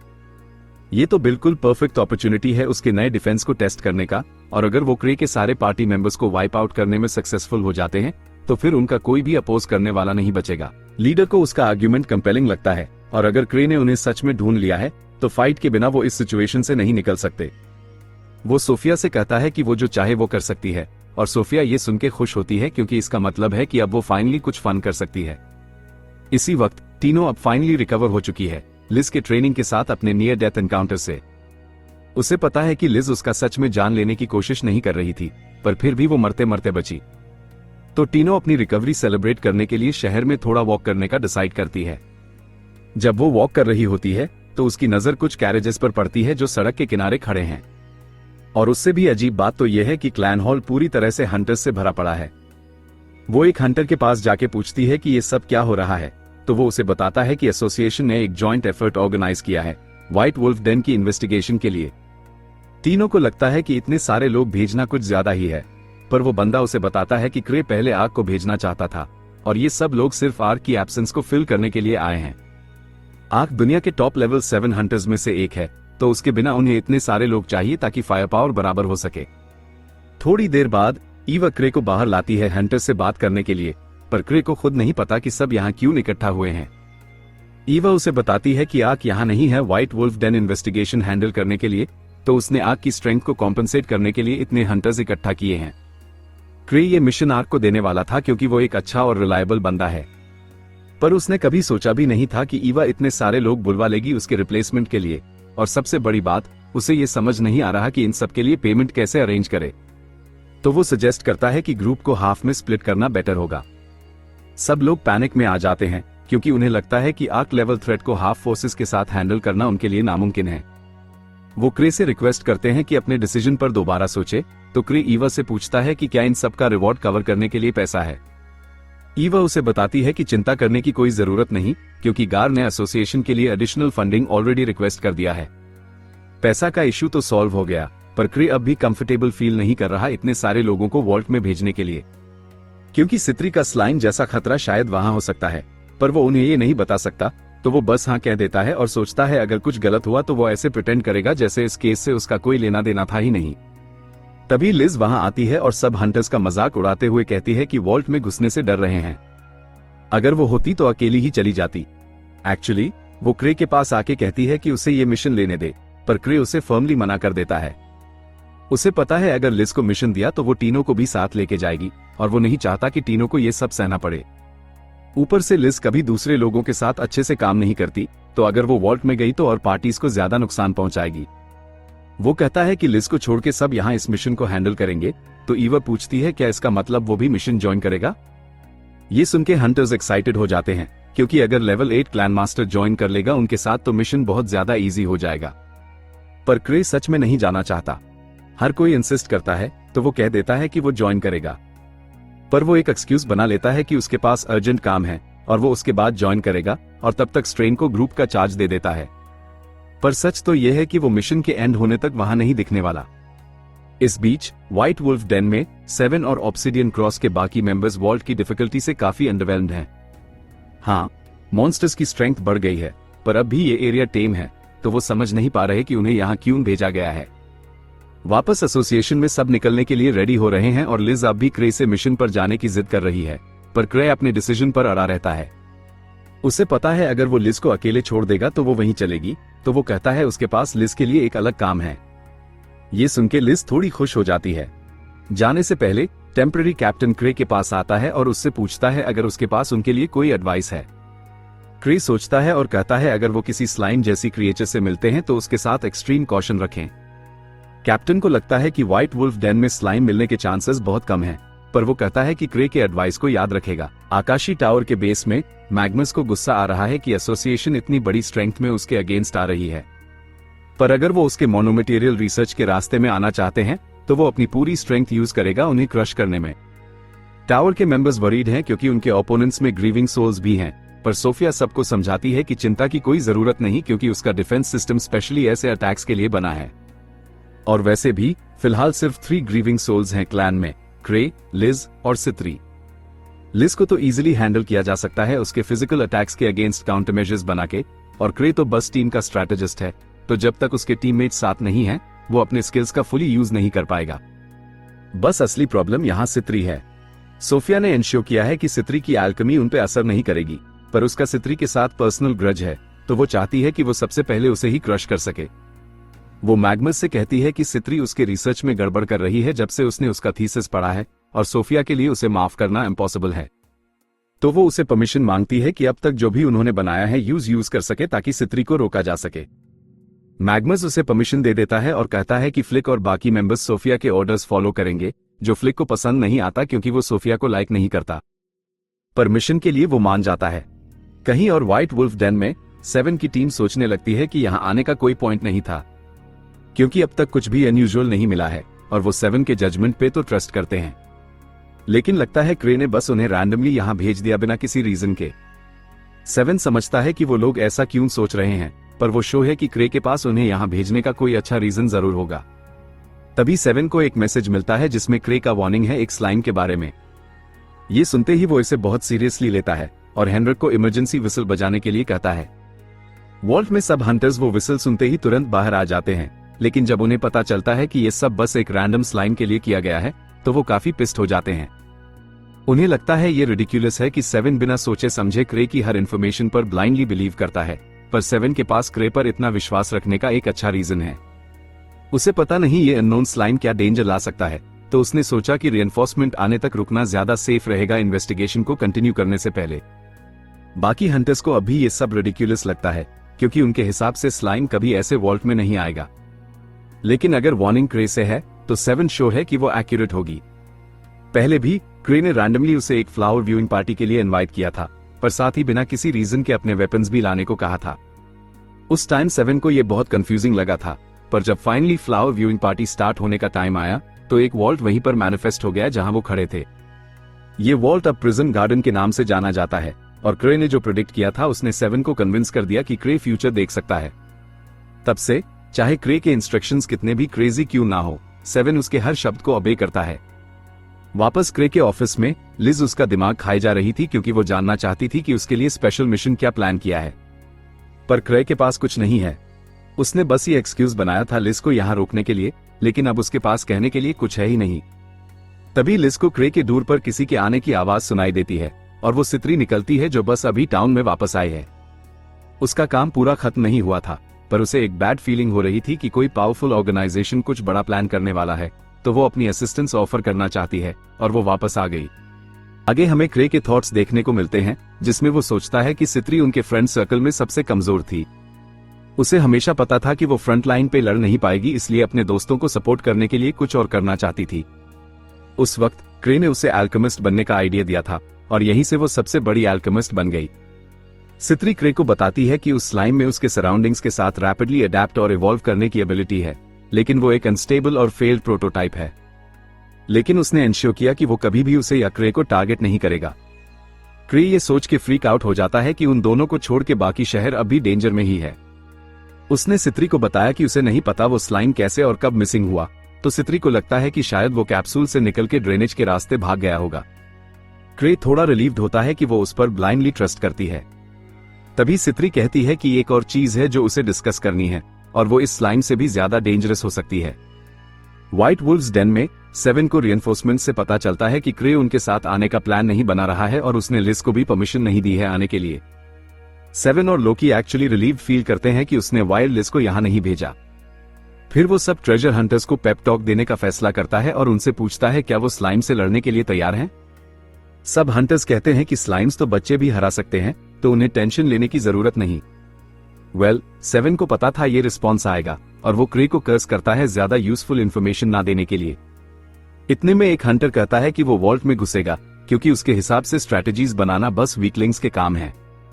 सब उसका मजाक उड़ाते हैं और 7 कहता है कि वो खुशी से पहला शिकार बन सकता है और सब लोग उसकी मौत से कुछ सीखेंगे।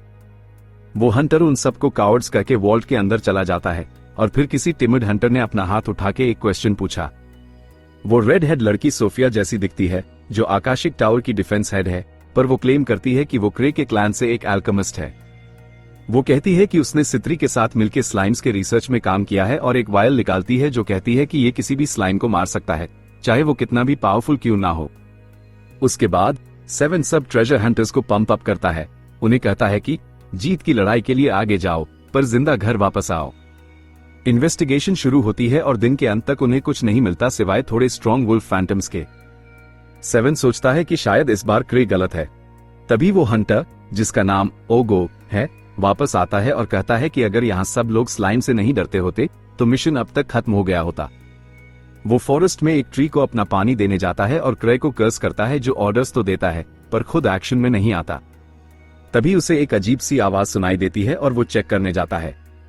वो शॉक में है देखकर 2 आदमियों और एक ह्यूज चेन्ड वुल्फ बीस्ट को।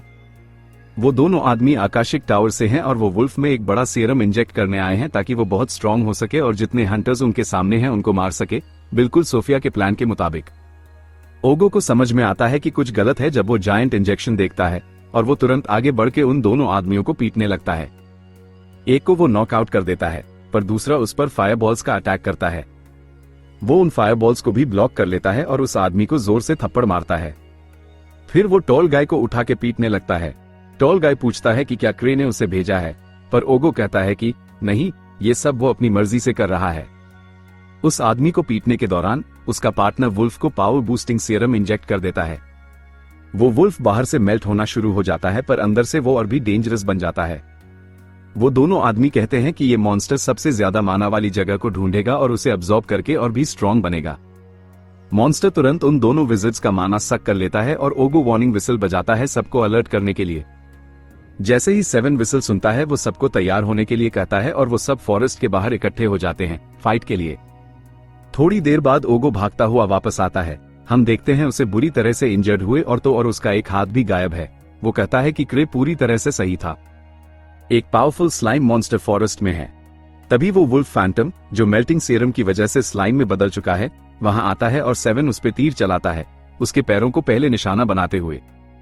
मैजिशियंस फायर और आइस अटैक से वुल्फ स्लाइम पर हमला करते हैं, लेकिन कुछ असर नहीं होता। इसी बीच 7 और हीलर ओगो का हाल चेक करने जाते हैं। ओगो उन्हें बताता है कि उसने 2 अजीब से लोगों को वुल्फ फैंटम को कुछ इंजेक्ट करते हुए देखा, जो उसे स्लाइम में बदल दिया। वुल्फ स्लाइम सारे मैजिक अटैक से बिना किसी नुकसान के निकल आता है और 7 डिसाइड करता है कि फिजिकल अटैक्स ट्राई करेगा। वो स्लाइम पर अपना बोर एम करता है और तेज तर्रार एरोस छोड़ता है, पर उनका भी स्लाइम पर कोई असर नहीं होता। 7 शॉक में है कि ना मैजिक और ना फिजिकल अटैक्स इस स्लाइम पर काम कर रहे हैं, लेकिन वो फिर भी हंटर्स को कहता है कि वो जब तक फाइट कर सकते हैं करें। स्लाइम वुल्फ उन पे अटैक करना शुरू करता है और 7 उन्हें कहता है कि दूर रहो और उसके अटैक से बचो क्योंकि मॉन्स्टर काफी स्लो है। फिर वो सोफिया के ड्यूप्लिकेट के पास भागता है और उस एंटी स्लाइम केमिकल के लिए पूछता है जो उसके पास था। वो कहती है कि अगर स्लाइम उस केमिकल को टच करे तो वो खुद ब खुद ब्लास्ट हो जाएगा। 7 ये मिशन अपने ऊपर लेता है और वुल्फ स्लाइम को लुअर करते हुए भागता है, जो अचानक उस पर जंप मार देता है। 7 क्विकली वो वायल ग्राउंड पे लगाता है और साइड हो जाता है। वुल्फ स्लाइम वायल पर जैसे ही गिरता है वो टूट जाता है और जैसे ही स्लाइम उस केमिकल को टच करता है उसके अंदर कई एक्सप्लोजन्स होते हैं। सबको लगता है कि फाइट खत्म हो गई, लेकिन वुल्फ स्लाइम उन एक्सप्लोजन्स को अब्सॉर्ब कर लेता है और अब भी जिंदा है। 7 थोड़ा डिसहार्टेंड होता है कि ये असली स्लाइम नहीं था, वरना ये मर चुका होता। एक आर्मर्ड हंटर कहता है कि क्रे ने एक्चुअली एक स्लाइम जैसा क्रिएचर कहा था, ना कि एक्चुअल स्लाइम। 7 उसे और ग्रीवर्स को कर्स करने लगता है। तभी सित्री वहां हेल्प के लिए आती है। सित्री ने लिटरली क्रे से रिक्वेस्ट की थी कि उसे व्हाइट वुल्फ्स डेन के चार्ज में डाले। वो 7 को बताती है कि ये वुल्फ स्लाइम को नुकसान नहीं पहुंचा रहा क्योंकि उसका डेंस माना एक शील्ड का तरह काम कर रहा है।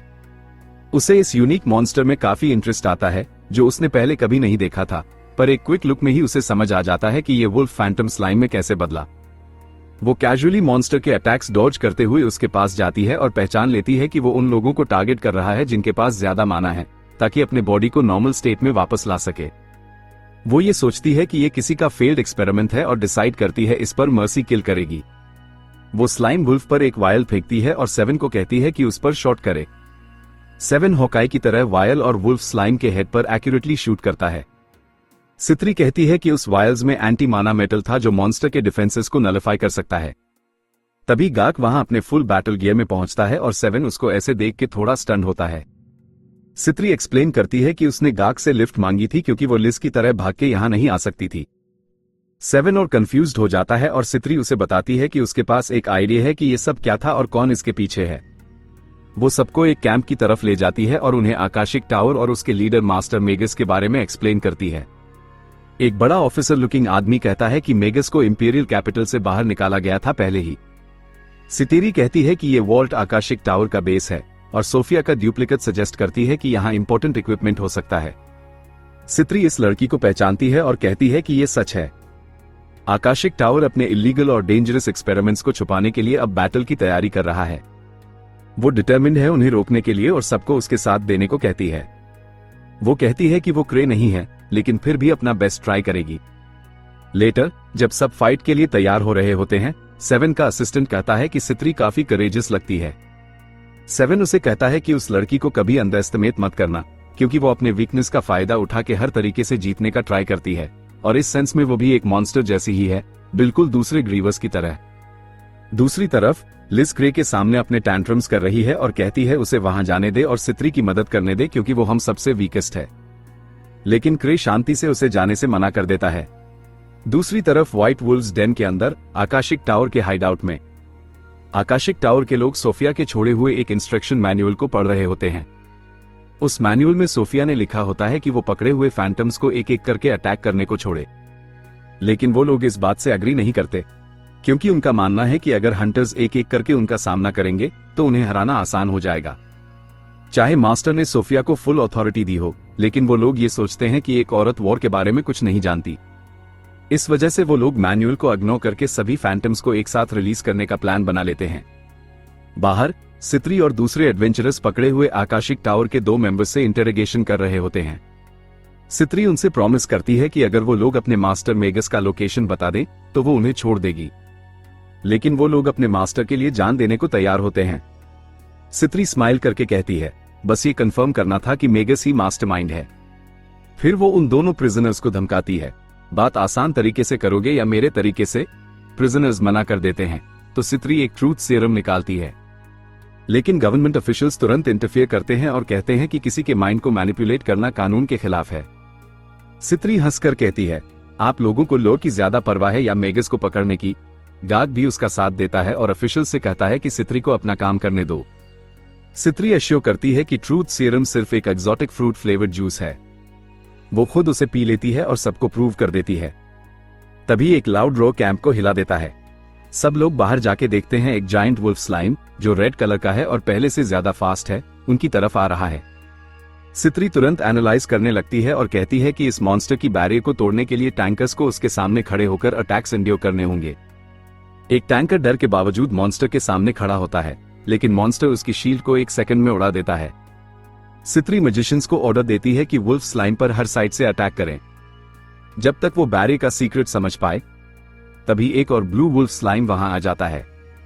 सब पैनिक करने लगते हैं और रिट्रीट करने की बात करते हैं। लेकिन सित्री कहती है, आकाशिक टावर का हेड इडियसी में गोल्ड मेडल जीत चुका है और सबको रिट्रीट करने को कहती है। फिर क्या होता है? दोनों वुल्फ स्लाइम्स एक दूसरे से लड़ने लगते हैं। सित्री समझाती है कि वुल्फ स्लाइम्स उस टारगेट को अटैक करते हैं जिसमें सबसे ज्यादा माना हो, इस वजह से वो अपने टीममेट्स को ही मार रहे हैं। जल्दी ही और वुल्फ स्लाइम्स वहां आ जाते हैं और सब आपस में लड़ने लगते हैं।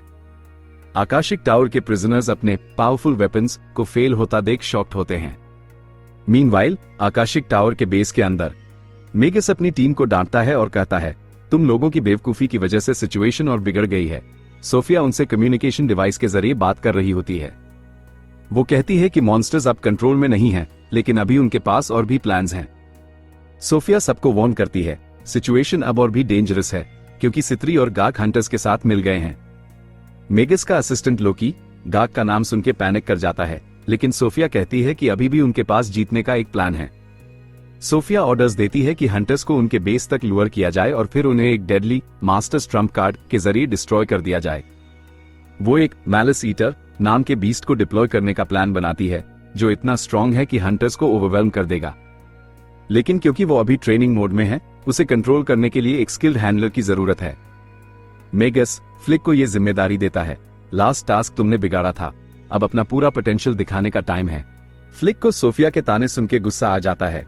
वो मेगस के सामने कसम खाता है, मैं हंटर्स को बेस तक जरूर ले आऊंगा। ट्रेजर हंटर्स के बेस पर सोफिया की ड्यूप्लिकेट, जिसका नाम टालिया है, सित्री को काम में बिजी देख रही होती है। वो सोचती है कि सित्री हमेशा एक जीनियस लड़की रही है जिसका कोई मुकाबला नहीं। सित्री इतनी मोटिवेटेड और हार्डवर्किंग है कि टालिया को अक्सर उसके शैडो में इनसिक्योर फील होता था। तभी 7 वहां आता है और टालिया को उसके ख्यालों से स्नैप आउट करता है। 7 कहता है कि जो एंटी लाइम मेडिसिन उन्होंने मॉन्स्टर पर यूज की थी वो काम नहीं किया, क्योंकि वो मॉन्स्टर स्लाइम था ही नहीं। फिर वो टॉपिक चेंज करके पूछता है, तुम्हें पता है वो प्रिजनर्स तुम्हें ऐसे घूर क्यों रहे हैं? तुम तो इस कैंप की सबसे अट्रैक्टिव तो नहीं हो। टालिया इरिटेट होकर कहती है, मुझे नहीं पता। 7 उसे अश्योर करता है, अगर कुछ भी गड़बड़ हो तो मुझे बताना। सित्री इसी बीच सबको बुलाती है और कहती है उसने टेरेन और माना फ्लो को एनालाइज करके आकाशिक टावर के बेस का लोकेशन ढूंढ निकाला है। सब लोग शॉक हो जाते हैं कि उसने इतनी जल्दी ये सब कैसे कर लिया। फिर वो प्रिजनर्स से पूछती है, मेरा गेस सही था, है ना? उनका पैनिक रिएक्शन उसके थियरी को कंफर्म कर देता है। प्रिजनर्स डर के मारे टालिया को देखते हुए कहते हैं, हमें निकालो यहां से, सोफिया। हंटर्स कंफ्यूज्ड हो जाते हैं और पूछते हैं कि प्रिजनर्स क्या बोल रहे हैं। तब सित्री एक्सप्लेन करती है, सोफिया मेरी सबसे बड़ी दुश्मन है और मेगस की स्टूडेंट है। मैंने उसे ढूंढने की बहुत कोशिश की, लेकिन अब तक सिर्फ एक छोटी सी क्लू ही मिली। सोफिया और मेगस को कैप्चर करना जरूरी है ताकि आकाशिक टावर को हमेशा के लिए खत्म किया जा सके। दूसरी साइड क्रे, लिज और टीनो बेस की तरफ जा रहे होते हैं। लिज प्रैक्टिकली क्रे को घसीट के वहां ले आई थी। क्रे सोचता है कि वो मरने वाला है क्योंकि उसके रेलेक्स चार्ज नहीं है और उसके पास सेफ्टी रिंग्स भी नहीं है। कैंप में हंटर्स अब आकाशिक टावर के बेस की तरफ बढ़ रहे होते हैं। ओगो सित्री से कहता है, अगर मैंने क्रे की बात पे पहले ही ट्रस्ट किया होता तो मेरा हाथ नहीं टूटता। वो क्रे के बारे में और जानने के लिए ईगर होता है। सित्री कहती है, क्रे एक दिन लेवल 10 हंटर बनेगा। ओगो शॉक हो जाता है लेकिन मानता है कि क्रे में इनक्रेडिबल स्ट्रेंथ है।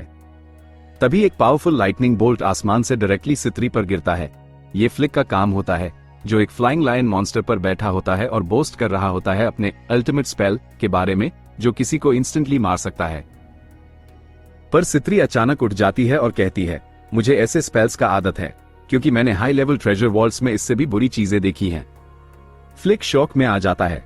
फिर सित्री अपना वाटर गन निकालती है और 7 को इंस्टेंटली हील करती है। 7 फ्लिक पर अटैक करता है और उसे नॉकआउट कर देता है। लेकिन जब लायन मॉन्स्टर को अटैक करता है तो वो आसानी से यूज पीछे फेंक दिया जाता है। तभी गाक वहां आता है। अपने एक्स के एक ही ब्लो में वो लायन मॉन्स्टर को आधा कर देता है और सित्री वाटर गन से सबको हील कर देती है। मीनवाइल आकाशिक टावर के बेस पर मेगस गुस्से में होता है क्योंकि फ्लिक एक ही मॉन्स्टर ले गया था जबकि उसे सब मॉन्स्टर्स ले जाने थे। उसके सबऑर्डिनेट्स कहते हैं फ्लिक का अल्टीमेट अटैक यूजलेस था और हंटर्स अब भी बेस की तरफ आ रहे हैं। वो मेगस से रिक्वेस्ट करते हैं कि वो बेस छोड़ दे, लेकिन मेगस मना कर देता है। वो डिक्लेयर करता है, जब तक सोफिया और मैं हार नहीं जाते हम अपना बेस नहीं छोड़ेंगे। उसका डिटर्मिनेशन देखकर सब इमोशनल हो जाते हैं। मेगस कहता है, अपने फुल स्ट्रेंथ से लड़ो, और उसके सबऑर्डिनेट्स कसम खाते हैं कि वो जीतेंगे। दूसरी तरफ सित्री और हंटर्स आकाशिक टावर के बेस के एंट्रेंस पर पहुंच जाते हैं। 7 कहता है, हमें बिना प्रिपरेशन के अंदर नहीं जाना चाहिए। गाक कॉन्फिडेंटली कहता है, मैं ही तुम्हारी प्रिपरेशन हूं। वो सित्री और 7 से कहता है कि उस पर भरोसा करें और केव के अंदर चलें, क्योंकि वो लिज को दिखाना चाहता है कि उसके अंदर अब भी दम है। फिर तुरंत सभी केव की तरफ अटैक शुरू कर देते हैं, लेकिन आकाशिक टावर के मेंबर्स अपने फ्लाइंग लायंस पर तैयार बैठे हुए रहते हैं, क्योंकि ये सब भी उनकी एक चाल होती है ताकि मेगस अपने ट्रम्प कार्ड को एक्टिवेट कर सके। लैब के अंदर मेगस कुछ बटन्स प्रेस करता है और तुरंत एक स्टोन स्टैचू टूट जाता है और उसमें से एक गोलम बाहर निकलता है। मेगस कहता है, ये आकाशिक टावर का सबसे शक्तिशाली हथियार है और ये सारे दुश्मनों को खत्म कर देगा। गोलम बाहर आता है और गाक उसका सामना करने के लिए रेडी हो जाता है। गोलम अपनी भारी तलवार से गाक पर वार करता है, पर गाक अपनी पूरी शक्ति लगा के उसे ब्लॉक कर लेता है। इस बेहतरीन वॉरियर को लड़ते देखकर आकाशिक टावर के मेंबर्स तुरंत ऑफेंस पे आ जाते हैं। वो अपने फ्लाइंग लायंस पर ऊंचा उड़ते हैं ताकि 7 और बाकी अटैकर्स उन्हें ना मार सकें। दूसरी तरफ बैटलफील्ड के माहौल का फायदा उठाते हुए दोनों प्रिजनर्स अपने रोप्स काट के आजाद हो जाते हैं। वापस बैटलफील्ड में एक फ्लाइंग लायन 7 पर अटैक करता है और उसे थोड़ा घायल कर देता है, लेकिन 7 अपने आप को हील कर लेता है और अपनी टीम को मोटिवेट करता है ये कहके कि हिम्मत मत हारो, हम जीत सकते हैं। तभी अचानक लिज वहां आ जाती है और एक फ्लाइंग लायन को सुपर स्पीड से हिट करके नीचे गिरा देती है। लिज को देख सबकी लड़ने की उम्मीद वापस जाग जाती है और 7 उन्हें अटैक करने का ऑर्डर देता है। दूसरी तरफ क्रे और टीनो फॉरेस्ट में अकेले होते हैं। क्रे थोड़ा परेशान होता है क्योंकि लिज उन्हें छोड़ के लड़ने के लिए चली गई है और अब उसके पास कोई रिलायबल बॉडीगार्ड नहीं है। टीनो एक प्रेजेंस को फील करती है और तुरंत क्रे को बताती है हम चारों तरफ से घिर चुके हैं और उससे पूछती है कि अब उन्हें क्या करना चाहिए। क्रे टीनो को रोकता है और मना करता है कुछ भी एक्शन लेने से और कहता है यहाँ आसपास बहुत सारे जंगली जानवर हैं तो उन पे ध्यान देने की कोई जरूरत नहीं है। लेकिन वो असल में प्रिजनर्स होते हैं जो कंफ्यूज हो जाते हैं कि क्रे को उनके आसपास होने का पहले से एहसास है पर फिर भी वो उन्हें क्यों जाने दे रहा है। पर असल में क्रे को कोई आइडिया नहीं है उनके पास कौन है और कौन नहीं है, और जैसे ही वो थोड़ी दूर आगे बढ़ते हैं तभी अचानक उसकी नाइट विजन लेंसेज का पावर खत्म हो जाता है। तभी क्रे टीनो को रास्ता दिखाने के लिए लीड करने को कहता है। बैटलफील्ड में लिज फ्लाइंग लायंस को हरा रही होती है और बाकी ट्रेजर हंटर्स से मजाक में पूछती है तुम लोगों को इन फ्लाइंग लायंस को हराने में मुश्किल कैसे हो रही है, ये लोग कितने कमजोर हैं। उसके बाद वो सित्री को भी वीकलिंग बोलती है, जिसे सुन सित्री गुस्सा हो जाती है और पूछती है कि तुम यहाँ क्या कर रही हो। लिज जवाब देती है क्रे ने मुझे यहाँ भेजा है तुम्हारी मदद करने के लिए। फिर वो तुरंत गोलम से लड़ने वापस चली जाती है। लिज फ्लैश की तरह मूव करके गोलम पर अटैक करती है, लेकिन ये गोलम उसके एक्सपेक्टेशन से ज्यादा मजबूत होता है। वो फुल स्पीड से अटैक करके गोलम को डैमेज कर रही होती है, लेकिन असल में गोलम को सिर्फ हल्की फुल्की स्क्रैचेस ही लग रहे होते हैं। उसी वक्त गाक अपने एक्स से अटैक करता है और गोलम को फ्रीज कर देता है। गोलम गिर जाता है और ऑफ हो जाता है, लेकिन बस दूसरे ही पल वो वापस खड़ा हो जाता है और दोबारा लड़ने को तैयार हो जाता है। गोलम का एजिलिटी देखकर सब शॉक हो जाते हैं। लिज सोचती है क्या ये गोलम एंसन के जैसे बना है, ये बिल्कुल उसकी तरह पावरफुल है। एंसन क्रे के पार्टी के 6 ग्रीवर्स में से एक है, लेकिन वो डिसीजन लेती है कि चाहे कुछ भी हो जाए मुझे इसे डिस्ट्रॉय करना ही पड़ेगा। लिज दोबारा अटैक करने आगे बढ़ती है, लेकिन गोलम अपना एक हाथ डिटैच करता है और एक कैनन रिवील करता है और लिज पे शूट कर देता है। एक एनर्जी बुलेट लिज के बेली को ग्रेस करती है और लिज दूर उड़ जाती है। वो दूर से अटैक हैंडल करने में उतनी अच्छी नहीं है, इसलिए उसे बचने के लिए भागना पड़ता है। सित्री लिज को कहती है इसका बैटरी पहले खत्म करना पड़ेगा वरना इसे हराया नहीं जा सकता। लिज ये बात पर्सनली ले लेती है और प्रूव करना चाहती है कि वो गोलम को बैटरी के साथ भी हरा सकती है। वो एक पावरफुल कॉम्बो हिट करके गोलम को गिरा देती है और फिर गाक तुरंत उसके पैर पर अटैक करता है, लेकिन तभी गोलम अपने थ्रस्टर्स ऑन करके हवा में उड़ जाता है, जिसे देख के लिज फ्रस्ट्रेटेड हो जाती है और हार मानने को तैयार हो जाती है। और तभी क्रे और टीनो वहां आ जाते हैं और वहां पहुंचते ही क्रे सबसे पूछता है सब कैसे हो और क्या चल रहा है। वो एकदम चिल मूड में होता है, जैसे कि उसके सामने कोई जायंट गोलम खड़ा ही ना हो। सबको यकीन हो जाता है कि अब डरने की कोई जरूरत नहीं, क्योंकि कैपिटल का स्ट्रॉन्गेस्ट हंटर क्रे सीन पे आ गया है। गोलम अचानक से उड़ के क्रे की तरफ आता है और टीनो डर के मारे उसे चिपक जाती है, लेकिन क्रे वो बिल्कुल नहीं डरता, जैसे कुछ हो ही नहीं रहा। तभी अचानक गोलम हवा में उल्टा पिछवाड़े लगता है और दीवार से टकरा के ऑफ हो जाता है। सब ये देख के शॉक हो जाते हैं और क्रे से पूछते हैं इस बार तुमने कौन सा सीक्रेट मूव इस्तेमाल किया है। लेकिन सच तो यह है कि क्रे ने गोलम को आते हुए देखा ही नहीं था, क्योंकि उसके लेंसेज का माना खत्म हो गया था। सब खत्म होने के बाद वो टीनो से पूछता है ये सब ऐसे बिहेव क्यों कर रहे हैं जैसे कुछ बड़ा हो गया हो। गोलम के खात्मे के साथ ये फाइट यहीं खत्म होती है और ट्रेजर हंटर्स आकाशिक टावर का बेस लूट लेते हैं। जो कुछ मिलता है सब कुछ जब्त कर लेते हैं। सित्री क्रे को थैंक्स बोलती है लिज को परफेक्ट टाइम पे भेजने के लिए। फिर वो कहती है फाइट अभी पूरी तरह खत्म नहीं हुई है। दूसरी तरफ आकाशिक टावर के जो बचे मेंबर्स और प्रिजनर्स बैटल से सब भाग गए हैं, वो मेगस से मिलते हैं। वो कहते हैं उन्होंने हंटर्स के बीच सोफिया को देखा और वो उनके बीच घुस चुकी है, लेकिन मेगस अब क्रे के अगेंस्ट लड़ने की हिम्मत ही नहीं रखता। वो कहता है बस अब हम और नहीं लड़ सकते, हमें ये एम्पायर छोड़कर जाना पड़ेगा। टाउन हॉल में क्रे एक गवर्नमेंट मीटिंग अटेंड करता है जहां वो क्लियरली बोलता है कि उसे आकाशिक टावर के बारे में कुछ नहीं पता। वो कहता है जाके सित्री से पूछो क्योंकि वही ये मैटर संभाल रही थी। ये सुनकर ऑफिशियल टेंशन में आ जाता है, क्योंकि 3 साल पहले एक मैसिव जेल ब्रेक का ब्लेम सित्री पे लगा था, जिसकी वजह से उसका रैंक गिर गया और उसका टाइटल छीन लिया गया। गाक इस मैटर को सुन के आगे आता है और दावा करता है कि सित्री उस मैटर में निर्दोष है। मीनवाइल आकाशिक टावर के मेंबर्स एक लड़की को पकड़ के मेगस के पास ले जाते हैं। वो और कोई नहीं बल्कि टालिया होती है, जो सोफिया की डुप्लीकेट लगती है। मेगस उसे कहता है नाटक करना बंद करे, हमें तुरंत इस एम्पायर से निकलना है। लेकिन जब एक फ्लाइंग लायन उस पर गुर्राने लगता है, मेगस को समझ आ जाता है कि वो सच बोल रही है। तभी असली सोफिया वहां एक शराब की बोतल के साथ एंट्री करती है। सब कंफ्यूज्ड होते हैं। सोफिया अपने डुप्लीकेट को देखती भी नहीं और कैजुअली बोलती है, हाँ हम एक जैसे लगते हैं, पर असल में हम एक नहीं हैं। फिर एक धमाका होता है। वो अपनी विग और रोब उतारती है और रिवील करती है कि वो एक्चुअली सित्री है। मेगस ये देख जोर से चिल्लाता है, तुम्हारी हिम्मत कैसे हुई सोफिया बनने की? सित्री मुस्कुराते हुए कहती है, मैं वही सोफिया हूं जिसे तुम जानते हो। सबको शौक लगता है और वो सोचते हैं, क्या सच में सित्री हमें शुरू से धोखा दे रही थी? सित्री एक्सप्लेन करती है कि उसने आकाशिक टावर ज्वाइन इसलिए किया था क्योंकि मेगस को रिसर्चर चाहिए था और मुझे नॉलेज, जो मुझे बहुत इंटरेस्टिंग लगी। लेकिन अब सब बंद करने का टाइम आ गया है।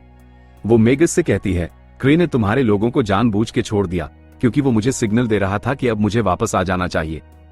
सित्री कहती है, क्रे ने सब कुछ पहले से प्लान करके रखा था ताकि तुम अपना रिसर्च हाई लेवल हंटर्स के अगेंस्ट टेस्ट कर सको। लेकिन अब वो सब खत्म करने का वक्त आ गया है और अब हमें पता चलता है कि जब गोलम क्रे पर अटैक कर रहा था, सित्री ने उसे रोक दिया था क्योंकि वो नहीं चाहती थी कि क्रे गोलम को कंप्लीटली डिस्ट्रॉय कर दे। फिर सित्री सबको बताती है, सोफिया नाम की कोई इंसान कभी थी ही नहीं, तो जो भी एक्सपेरिमेंट्स यहां हुए उन सब का इल्जाम सिर्फ आकाशिक टावर और मेगस पे आएगा। सित्री टालिया के पास जाकर कहती है, तुम्हारे लाल बाल मुझे बहुत सुंदर लगते हैं, इसलिए मैंने तुम्हारी स्टाइल उधार लिया था। ये सुनकर टालिया रोने लग जाती है और बेहोश होकर गिर जाती है। आकाशिक टावर के लोग सित्री पर अटैक करने की कोशिश करते हैं, लेकिन सित्री अपने फ्लाइंग लायन को बुलाती है। लायन के आते ही तुरंत सब पीछे हट जाते हैं। लेकिन तभी मेगस एक पावरफुल फायर अटैक करता है जो लायन को जला देता है। लेकिन हमें पता चलता है कि सित्री बिल्कुल सेफ है क्योंकि उसने क्रे का खोया हुआ सित्री स्लाइम ढूंढ लिया था जो अटैक को अब्सॉर्ब करके उसे बचा लेता है। तभी स्लाइम लायन के बॉडी को पिघलाना शुरू कर देता है। सित्री एक्सप्लेन करती है, ये मेरा सबसे बेस्ट आविष्कार है, ये माना खा के लगातार ग्रो कर सकता है। मेगस का पैनिक मोड ऑन हो जाता है। वो चिल्लाता है, ये तो पूरी दुनिया को खा जाने की ताकत रखता है। सित्री कैजुअली कहती है, रिलैक्स, बस तुम्हारे जैसे पावरफुल मेज के अगेंस्ट टेस्ट करना था, इसलिए मैं इसे यहां लाई हूं। तभी कुछ लोग एक स्मोक बॉम्ब छोड़ते हैं और मेगस को भागने के लिए कहते हैं।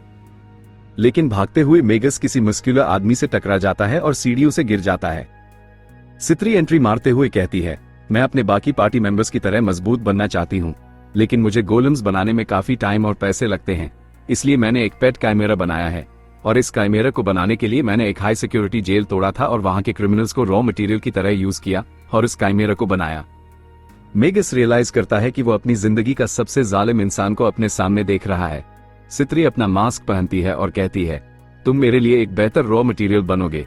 काइमेरा मेगस को मार डालता है और सित्री बाकी सबके मेमोरीज अरेज कर देती है। सित्री टालिया की मेमोरी भी अरेज कर देती है और क्रे को रिपोर्ट करती है कि सब कुछ स्मूथली खत्म हो गया है। लेकिन वो कैजुअली कहती है, अगली बार मैं ऐसे रिसर्च हैंडल करते हुए और ज्यादा केयरफुल रहूंगी। पर क्रे हमेशा की तरह उसे कोई अंदाजा नहीं है सित्री क्या कह रही होती है। ये था एपिसोड 9 का धमाकेदार एंडिंग। अगले पार्ट के लिए सब्सक्राइब करना ना भूलें।